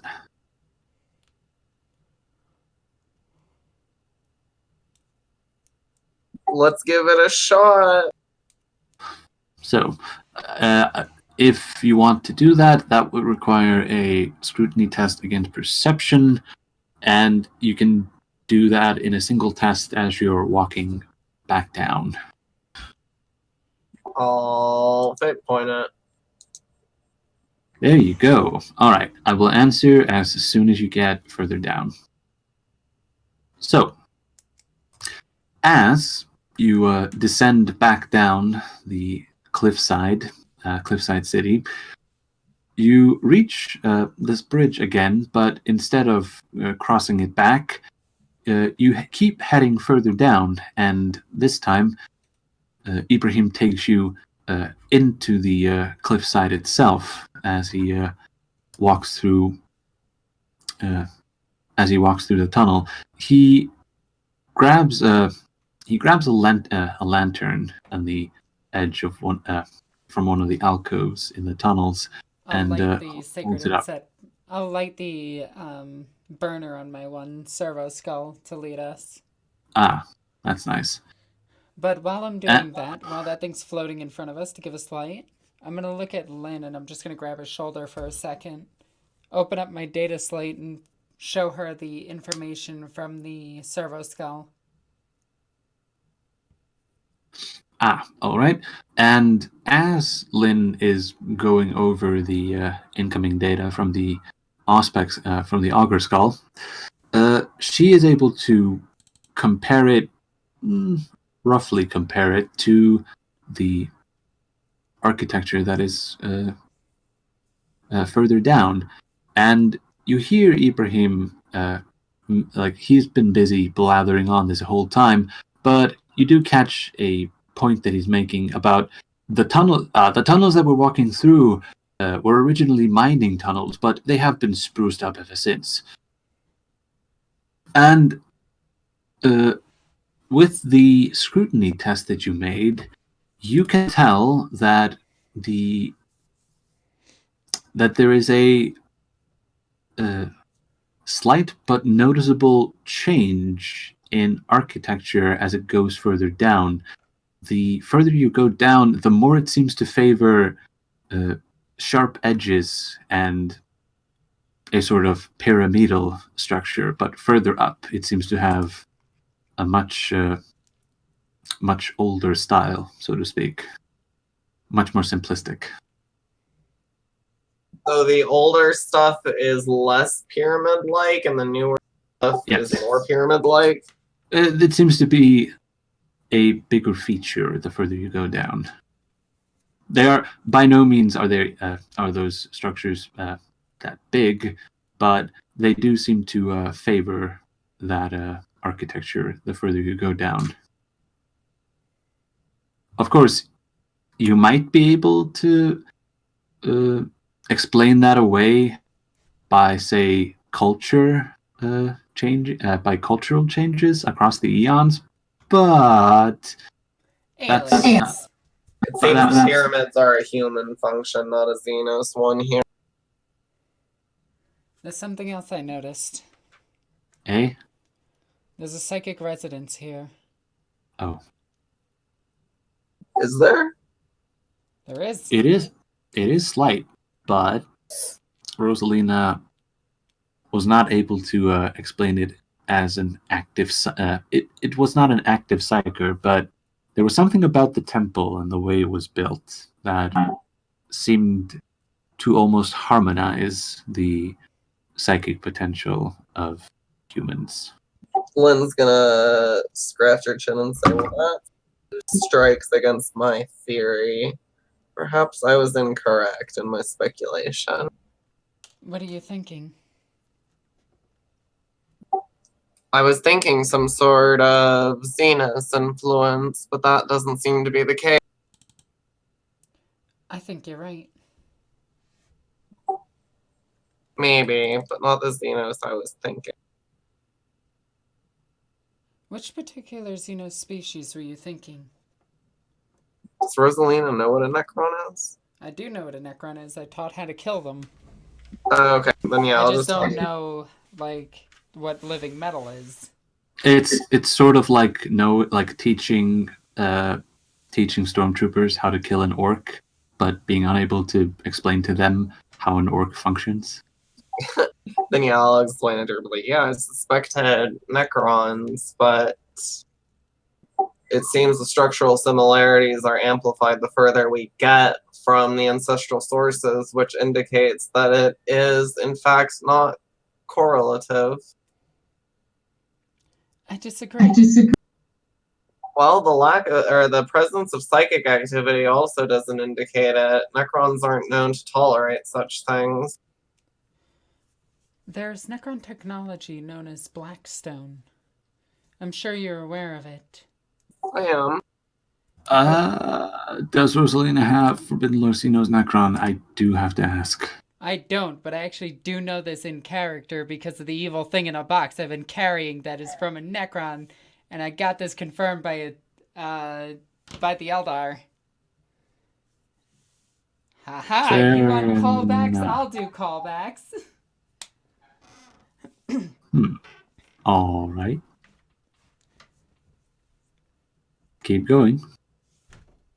And I'm going to actually pick through my backpack and take out the box that's wrapped in sacred inscriptions that has the Blackstone in it. Yeah, evil thing in a box. That's been in my Who character. would ever take something evil and just hide it in a box? That's ridiculous. Yeah, I mean, what the heck? sarcastic, of course, Alexis. We also commandeered something that I've seen from her mind. And I point to our guide. She found a black orb. It was Xenos technology, but we did not know what it was at the time. My suspicion is that it is Necron, and it's come from this world, though I have no confirmation of this. We would certainly need more evidence. Indeed. However, Ibrahim and Amik have finally reached their destination as they wander through the tunnels. And it seems to be a dead end. What? Ah, please, come with me.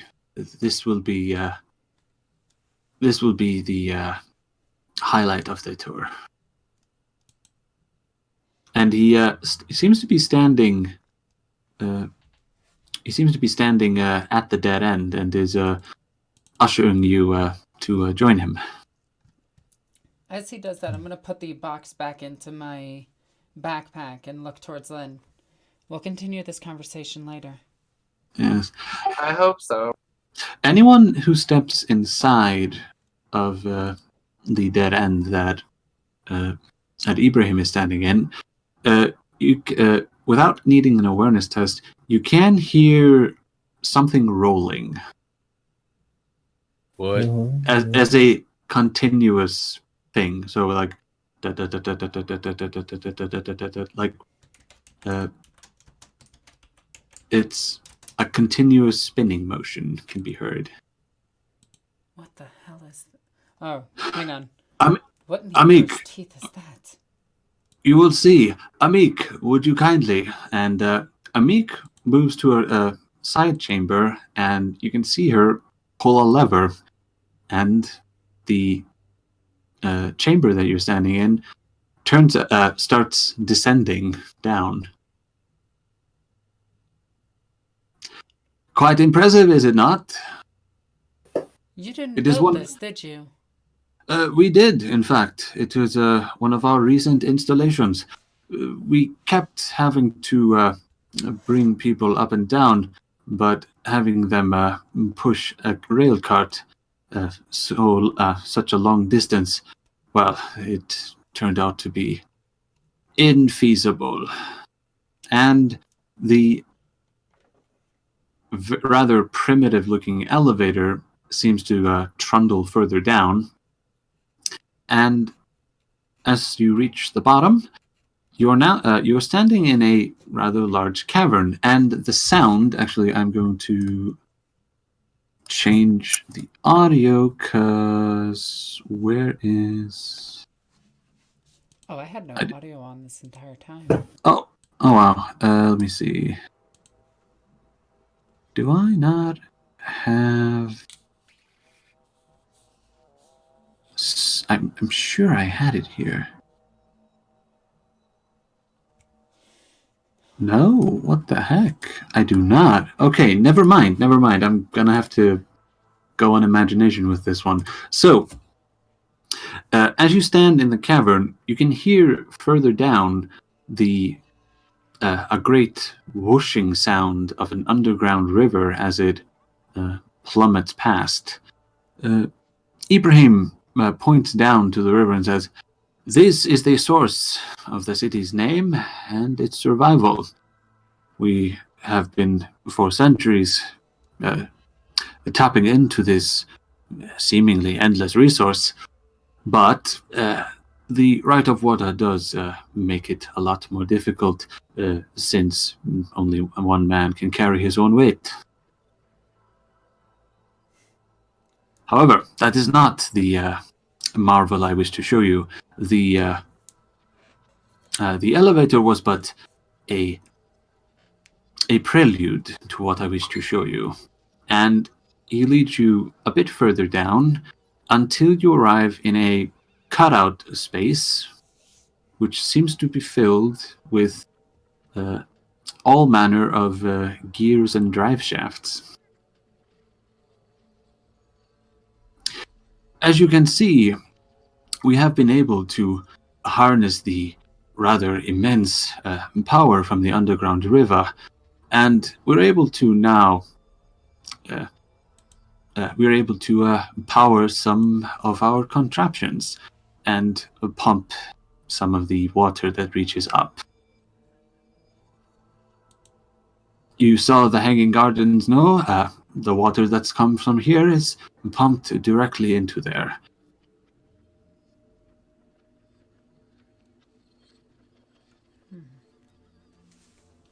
This is very impressive.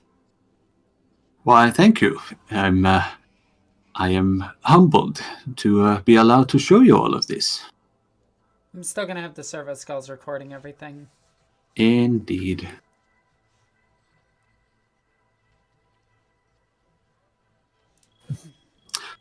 And so I must unfortunately say that this is the end of our grand tour. You have now seen all that the Wellspring has to offer, and I do hope you have enjoyed it. Quite. You have an extraordinary city on your hands. Well, it's not simply my hands. There are many, many hands that helped to build and expand.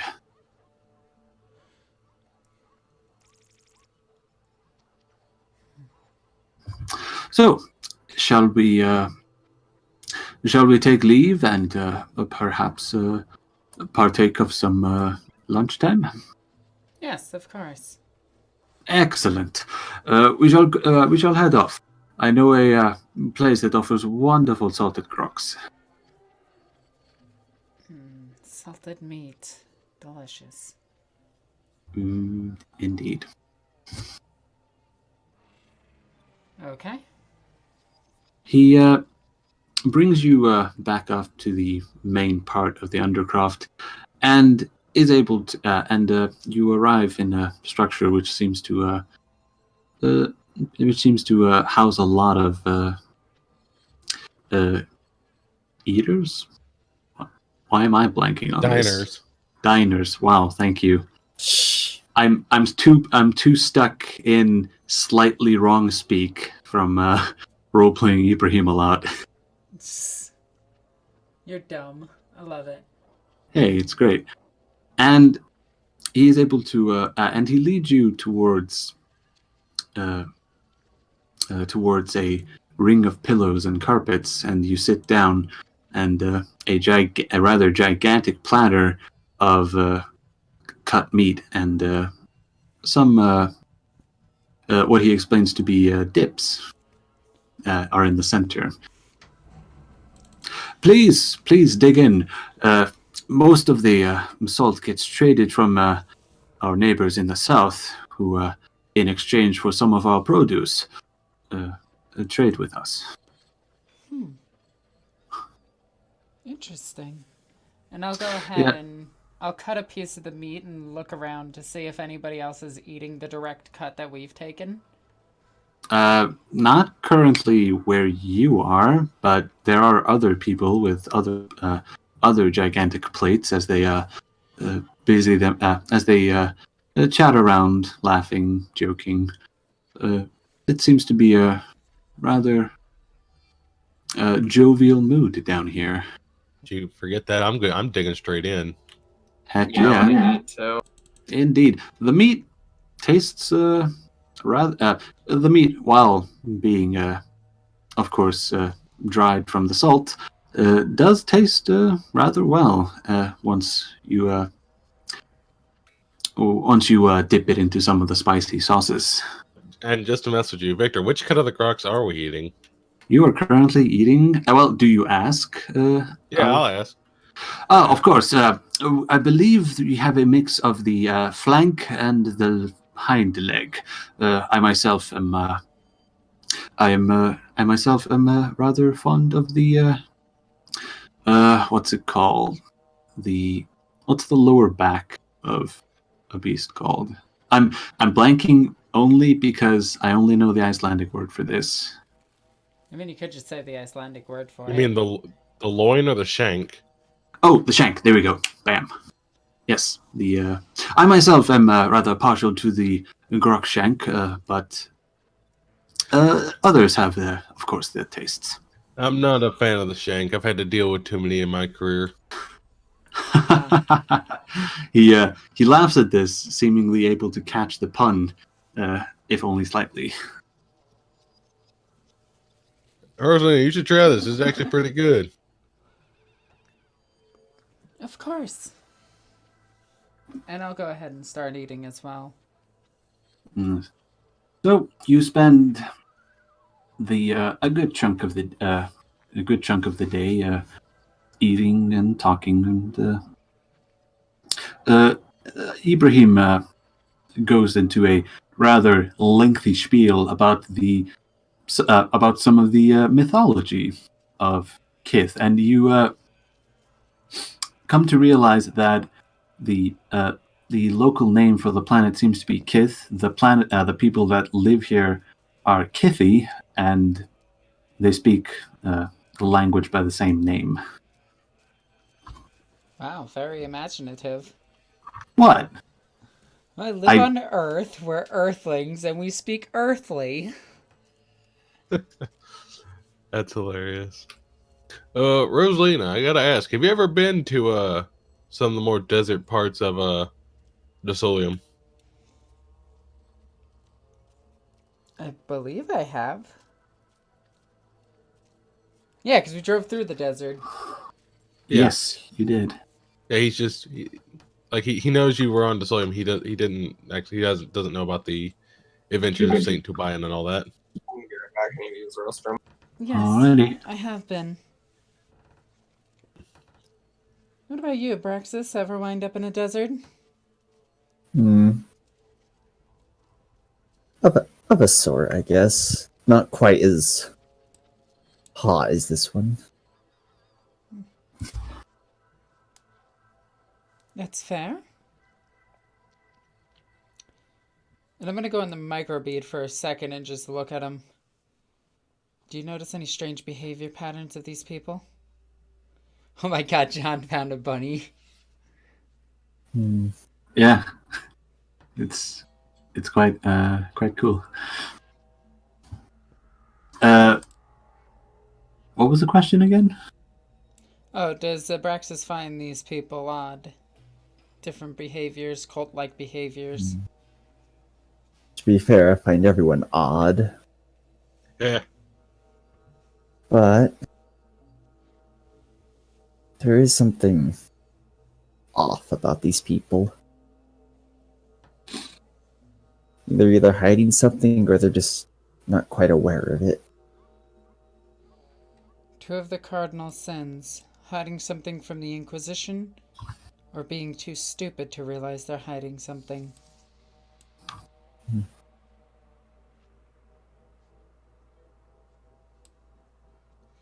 I'll go back to enjoying the meal. I'm assuming there's wine and stuff served with it. If they have berries, yes. they have wine. Yes, they do indeed. However, the only difference being is that it seems to be rather watered down. If that is out of what's it called? If that is unusual for this place, neither Amik nor Ibrahim seem to mention it. Ladies Might and be, gentlemen, we found the bunny. Yeah. I regret nothing. No, I guess not. Hey, Abraxas. Sorry. No problem. Hmm? I must say, I've been keeping an eye on you. It seems like you've made pretty good progress on your workout. I guess I ain't gonna be able to call you skinny much no more. Not a nickname I'll miss, to be honest. He'll put like his bulky hand on the man's like shoulder, kind of give it a hard press, and say, "Keep this up, and you'll be the glimmer in any half girl's eye." He just kind of looks a little befuddled at that. What? Come on, you gotta have love in something.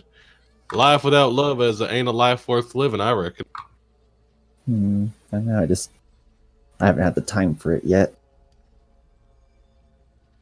Well, keep an eye out.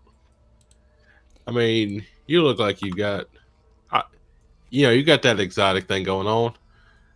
I remember. Just be careful who you date. I dated a coworker back on Nexum, and it didn't turn out well. Speaking of which, Rosalina, Yes. the hell did y'all? What in the Emperor's teeth did y'all find on my home planet?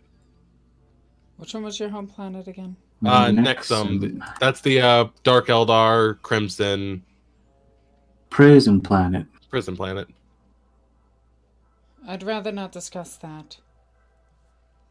Hmm. And you see a rather depressed, like, almost disappointed face when she says that. Like, she's clearly upset by something. Right. Fair enough. I heard reports of something going down, but what was it? A riot? Dukari. At this point, he kind of just sits there and like looks down at his feet. You're kidding. They were using the prison as a pleasure garden. Or torture grounds. I'm not sure what they use. I'm not sure why these creatures do it. Ugh, disgusting. I'm telling you, any of them pointy-eared little bastards deserve nothing but death and the cold ground. That's all the comfort that should be afforded. Hmm. Nothing See but a her bunch take of a bite out of, like, what vegetables are on her plate as she stares at you and contemplates that. What about you, Lynn? What are your thoughts on the Eldari? What thoughts are there to have? They're more dangerous Xenos, but they can sometimes be cooperated with. Not quite as amicable as the crew, and generally far more unpredictable and dangerous. cooperating with an elder. Listen to her madness. And I'm just gonna look at Lynn like, is this dude serious? I'm gonna look over at Marshall Werner and be like, I'm just gonna start listing military engagements and the specifics of what Imperium and Eldari forces about. It's a long list. Ew. Yeah, and how'd they end out for most of? Mostly beneficial, although around a third of them end with the Eldari in some way betraying us. Right. Roughly 1 in 3. Yeah. As I said, cooperative, but unpredictable. Yeah. Never did like the idea of that. Ogrins, Ratlins, abhumans, I can understand. But the Xeno? No. Actually, Victor, what is Hunt's stance been on the Xeno, working with Xenos or the Xenos in our time together? Not worked with them at all. Right. So his In method. fact, compare on the spectrum of Puritan and radicalism, Rosalina is more radical than Hunt is. All right. So the mindset of working with Xenos as bad as would be a reasonable mindset for him, Yes. even at this. If Hunt has ever explained it to Werner, it probably would have sounded something like in Hunt's mind, he can't predict how a Xenos thinks, so he's unwilling to rely on them in anything. Right. All right. Just making sure the xenophobia is justified. Besides the fact that. Yeah, Hunt does not brook with Xenos. Lynn's gonna give another skewed look over at Warner and say, regardless, all proceedings when deal with them recommend having a termination as backup, or having termination be the backup option. It's a good way of handling it. What about you? What about you, Rosalina? What's your opinion on the Eldar?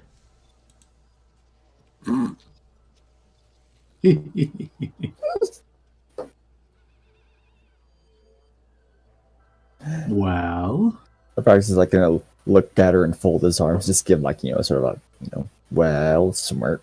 She's Not actually like she's sitting there anything. contemplating. And you see her like pick up a fork with some meat on it and just kind of swipe it around the air. I've had yet to have a problem with them. In fact, they've helped me on multiple occasions. And of the encounter in the Dark City. The encounter in the Dark City. The denizens there were all Eldari. If not for an Eldari's intervention, I would be dead. As would Far Enough, Abraxas, Lynn, and, well... Did you mention Aubrey? Oh, and Aubrey. Who I She assume is- has just been with us this whole time, just quiet. She has been with you, but she just to fit slightly better in, she has draped her power armor in more cloth than usual, aside from just the tabard. Now,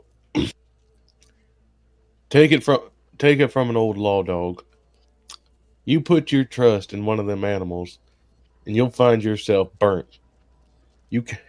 Ain't nothing in this world you can trust except yourself and your firearms or your weapons. Steel will never betray you. Adamantium will never betray you. But other than that, especially Xenos. Certain Nope. Xenos have actually displayed a. I do interrupt you in character. Yeah. Sorry. No, it's good. And I'm gonna go. Certain Xenos actually do display a curious naivety when they are. It tends to happen earlier in development. Most of them are quickly dealt with by rogue trainer dynasties before the borders of the Imperium ever encompass them. But a good example of such a species that has actually made it to interstellar proportions would be the Tau. They tend to be overly cooperative when able, attempting to instead use clever negotiations to get what they want. Tau. The name, I remember the name. It's Hunt used to talk about him every so often, but They look similar to us, but smaller, or slightly smaller generally, and blue. They also have less sexual dimorphism. oh, I know the grayskins. Yeah, I know the ones you're talking about. Rosalina, I believe we had one in our, or I'm gonna actually look back to Rosalina. I'm not gonna say it like that. I'm gonna say we had one in our company for a little. And as I expected, it was cooperative. It was cooperative, though a little bit confused. I don't believe that it properly knew what it was doing, or who it was dealing with. It had a bit of a, how to put it, superiority complex. I think this comes again from their naivety. These newer species and newer empires, in this case, have yet to truly grasp the wider state of the universe. It's every species' natural assumption to assume that they are the most important thing until shown otherwise. And see, that's what separates the Tau, the Eldari, and any other orcs. The only difference between us is that we don't believe that the Imperium does not, and humanity does not believe we are the best in the universe. We are the best in the universe. That is correct. We have been chosen by a power beyond ourselves. The Emperor of mankind has gifted, through him, we have been gifted the many facets that are denied to these other lesser races. Laws, music, art, all of this is humanity's sole collection. It is humanity's right to rule the stars. I'm gonna look over at Marshall Warner and blink again and painfully just be like, well, actually, the Eldari are known to exhibit an extreme amount of culture and feeling. They also create works of art. Some have even described their vessels as being artistic. Although I will say the Tau don't seem to exhibit the same level of personal autonomy. Oh, Lynn, that's funny. Nafir's making art. That's like looking at the garbage disposal unit and saying that has a deeper meaning.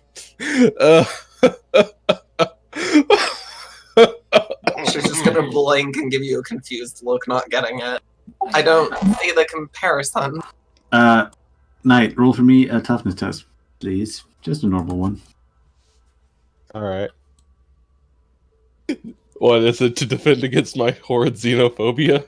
No, to defend against what's it called?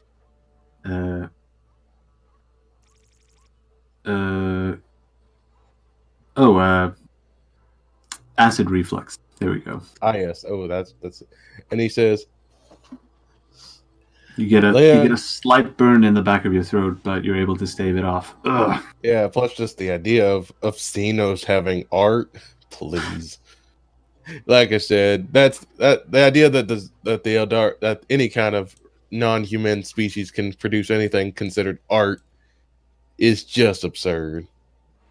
I've experienced their culture fairly well, and I can tell you that they do exhibit a level of intelligence that we have to acknowledge. It's part of what makes them one of the more dangerous Xenos breeds. In addition to their prevalency, they can't simply be exterminated with a single exterminatus. Well, Inquisitor, I'll take your word for it. I'll say that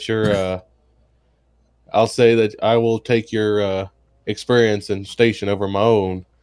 But just the idea, the absurdity that Eldar, any kind of Xeno race can produce anything remotely considered cultural is,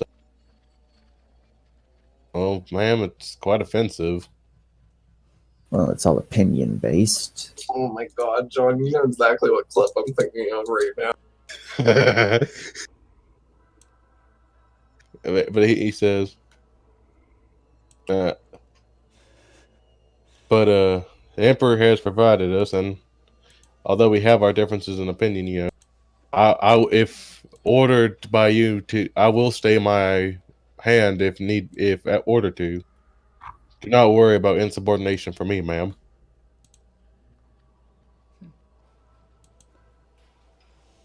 I'm not worried about that. And under his breath, he's just gonna whisper, raggedy knife-eared bastards. So, as the conversation concludes, also, what are you doing, babe? This is not me. I mean, I've been watching this for some time now, just wondering, where is she going with this? I think this is Chaos Banana number 2. Chaos. Oh no, another chaos banana. No, it's a Chaos Carrot. Oh no. Oh, funny. It looks horrible. You took the thing. You took my buddy and made it impure. Oh, I'm ruining it. Also, just for people watching, all views of xenophobia against the Xenos races portrayed in here do, in fact, accurately portray my thought.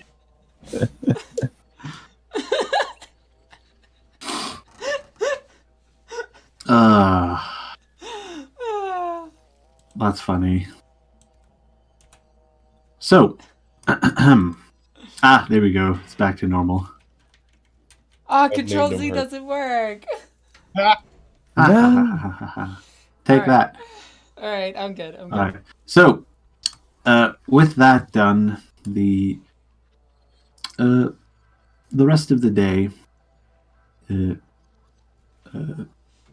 rest of the day will get skipped over, unless you want to like narratively explain what you're doing for the rest of the time. If anything, there are some things. Do we get a room? Yes, you do. You do for the small amount of time, but you are of course welcome to go around and explore and partake of the fine things that the Wellspring Undercroft has to offer, including a bathhouse, if anyone is willing Let's to go! Bathhouse episode. entertain. Lynn, I want to give you this. Mm. And I'm going to hand you my data slate, but everything on it is locked except for the footage of what I believe to be Xenos Artificer. I'll take a look at it. There's I'll make also a list on it. There's also pictures of the orb that we found originally. My description of where and how I acquired the knowledge that it came from this planet, and the report notes of the original investigation for the orb on Desolium.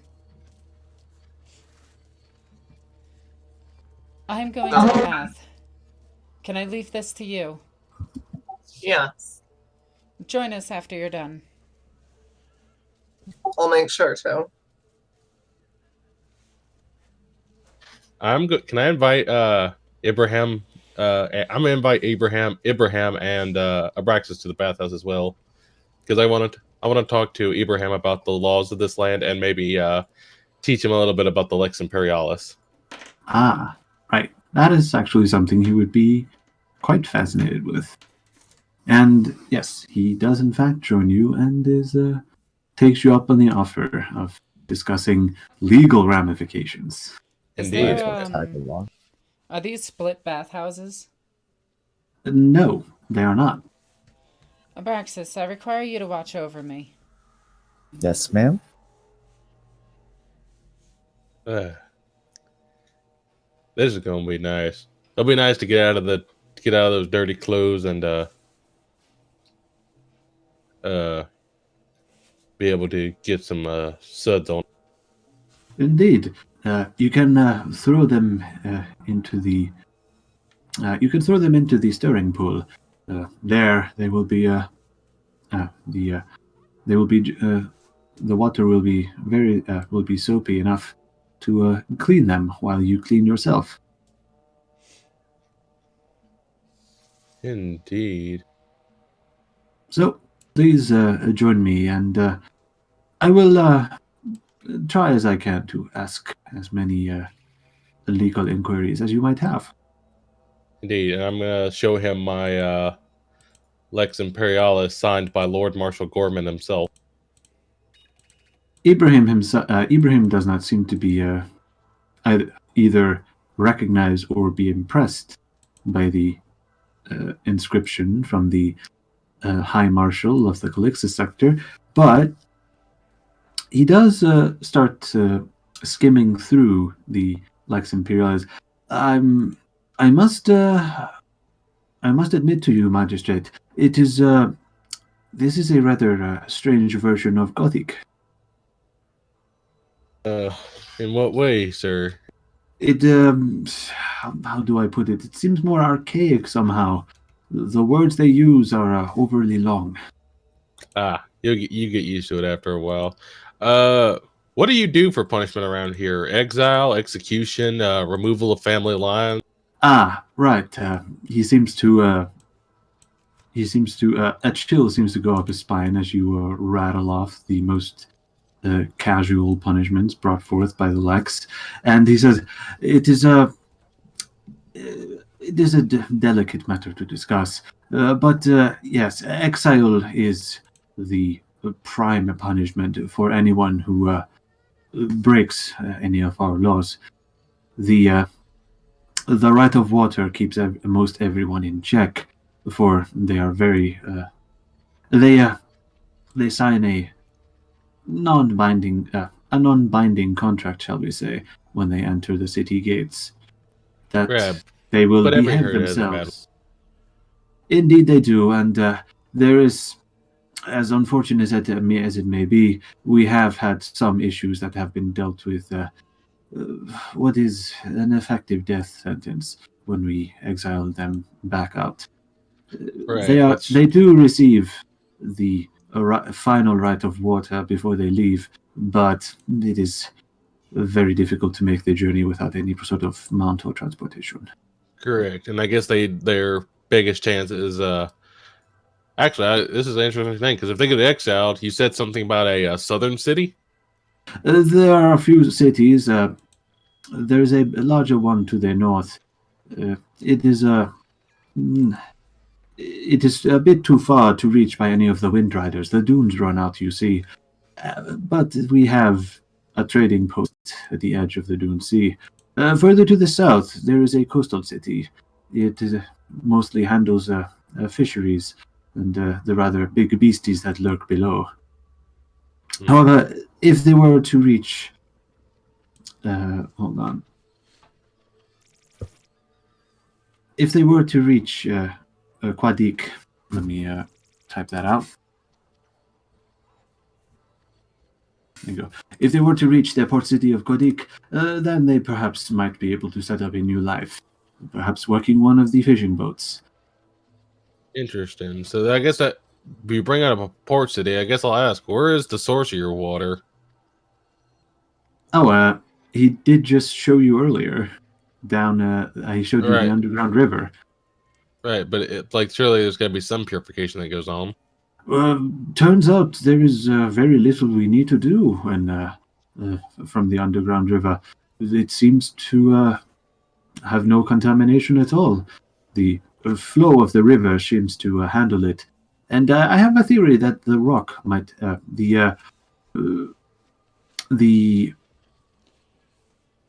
what's the word I'm looking for? It describes like a rock being, porous. There we go. That was what I'm looking for. The porous nature of the rock seems to have some effect on their water. Interesting. All right. Well, let's enjoy the ride. Unless Abraxas, you got any questions for the fellow? No, I can. Oh wait, no. Abraxas is with Rosalina. Yeah. This is the truth. Indeed. You are merely enjoying the steamy water. Yeah. Now I will ask him. Oh, sorry. Go ahead.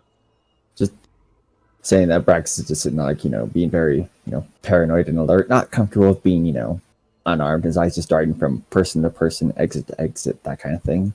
Yeah. So, I guess what Rosalina's doing right now, she switched into bath attire. And Abraxas, you can notice a ring around her upper leg next to, like, the lower part of her panties. Yeah. And this ring goes completely around her leg. And above it you can see just above the ring is a burn mark, a deep burn mark that looks like it's been stitched back together.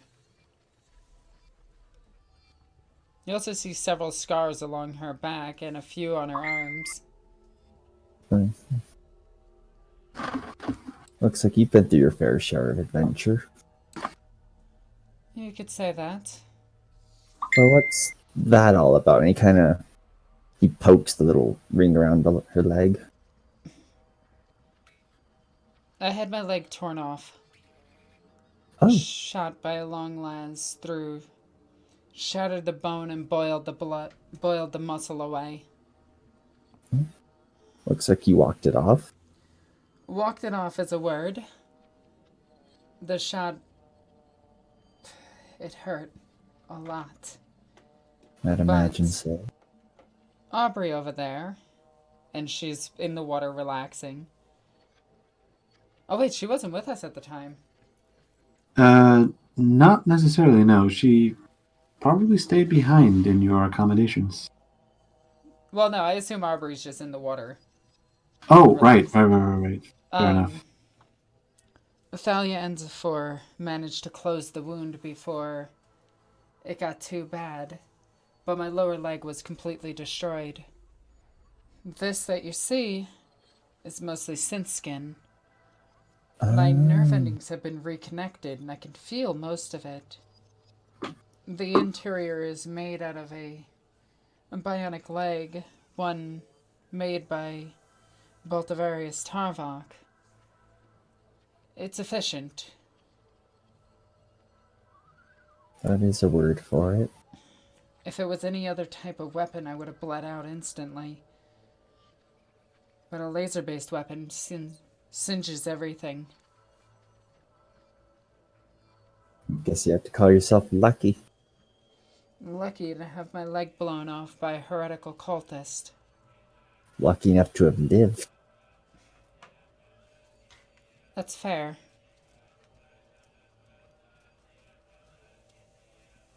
And you see her holding the leg for a second. Indeed. Then she's going to get into the water and sit next to Aubrey. Indeed. The rest of the day is spent in relaxation, and you step out of the pools refreshed, and you retrieve your still drying clothes, but they're close enough that they'll simply dry off from the body heat. And Ibrahim approaches the group saying, Manzai should be out of the sky, and we should be ready to take off. Amik, and he shouts something in his own language at her. And she runs off. She will go off and prepare your wind rudder for you. And if you will kindly follow me, we will get the rest of the preparations done. Perfect. So you head back into the back up the stair that led you down here, and before you know it, you can see the people, not just yourselves, but the rest of the people starting to populate the upper city of Wellspring, with the wares being switched off from the usual switched off from the I actually have no idea where I'm going with this. I'm just gonna abort. It's okay. Yeah. Yes, you see people starting to repopulate the streets, and Ibrahim takes you back towards his tower before he starts pointing you out towards for you to the to the northeast, where to where. Actually, no. He is going to ask you which direction you need to be going because he doesn't know that. I'm gonna give him the directions and everything that we need. Ah, excellent. I will inform Amik, and she will do her best to carry you safely. Of course. Now, there is that one final thing I wish to show you, and he grabs what looks to be a rather archaic-looking telescope, a single lens telescope. It doesn't matter, and he sets it up in such a way that it points out one of the roof windows, and he makes some final adjustments. Ah, there we are. I believe there is enough. I believe that the sky has darkened just enough that we should be able to see it. And he takes a look. Ah, excellent. There it is. If anyone would kindly take a look. I'll take a look. I'll take a look. You go first. All right. Rosalina, as you look through the telescope, you can see the faintest outline of what's it called? You can see the faintest outline of what you recognize is the Watch Fortress, which hangs up in the sky. It is you can see mostly the bottom. And I'll pass the telescope around so everybody can see it. Indeed. As I get it, I'll say it's quite a fascinating structure. It makes you wonder why the whatever made it would have abandoned. It is. The strange angelic creatures which are on the side make it a particularly puzzling, meaning that somehow the rock that is up there, I assume it is made of rock, a rather bold assumption if I might say so myself, but it somehow does not obey the regular laws that govern statues. It's frustrating. Perhaps it was carved up there. Perhaps the beings that lived in the fortress lived in space. Yes, it's true, but unless I can get up there myself, there's really honestly nowhere to tell, is it? Well, I don't see any way you're going to be able to do that. Alas, such is the life.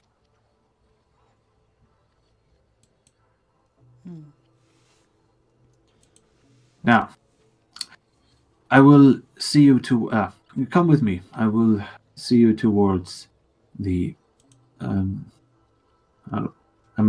lack a word for where one would keep. Actually, yeah, let's just call it the land port, because I can't think of anything else. So, I will take you to the land port. It is not too far from here. And he leads you through the city proper before you reach a... Damn you. Before you reach the outskirts of the city, and a structure similar in the size to the Hanging Gardens, but not quite as large, as he leads you inside, and you can see the rather beautifully crafted wooden, what can be best described as sailboats. I like how you called it a land port. Do you think if Icelandic people got to name cars, they would have called them like land boats? The Yeah, Icelandic probably. word is the Icelandic No word way. for a car is a. Hold on, let me directly translate. No way! No way! Calm down, Mobe. It's not as bad as you think. Okay, I thought it was just gonna literally be land boat.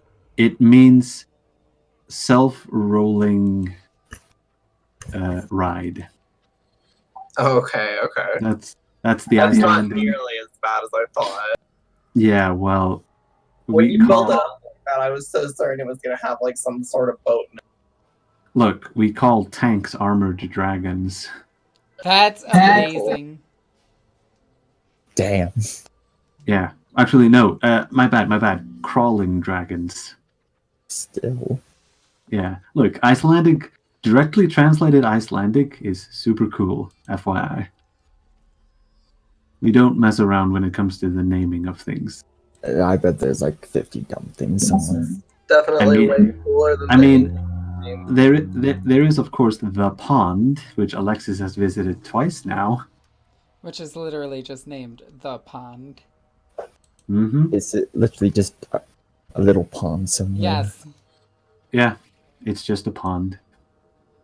What's it called? The pond.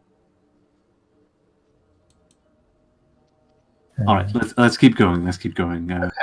Because we should wrap it up. So,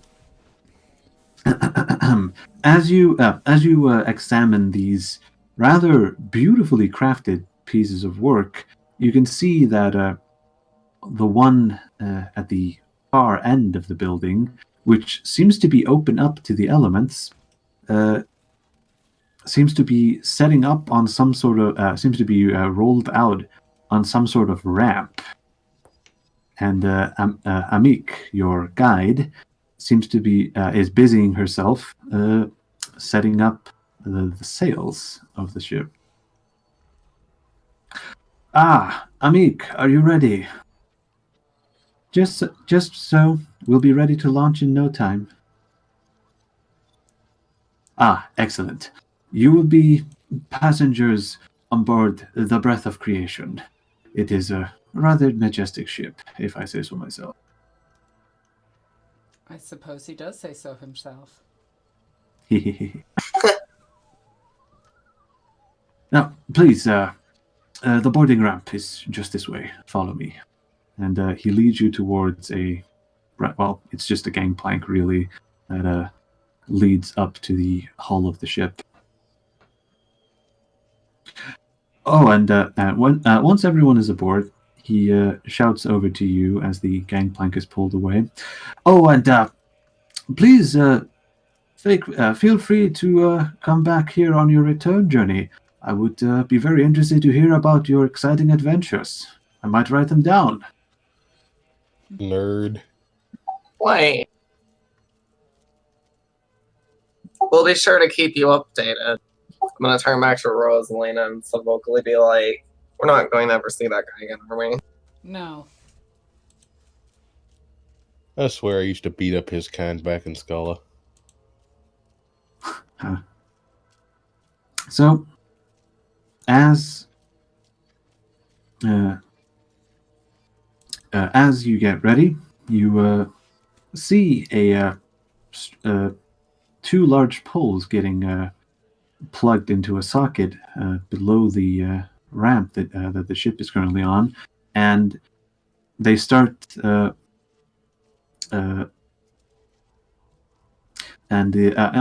they start lifting it up and down, the ramp that the ship is on gets leant forward, and you can see now for the first time that there is a literal launch ramp that's that lets you slide down and hit the dunes flying. Oh, that seems safe. Do you say that out loud? Yes. Oh, don't worry. I've done this plenty of times. It's not like I've crashed one ship. Think back to all the ships I crashed. Looking at Rosalina.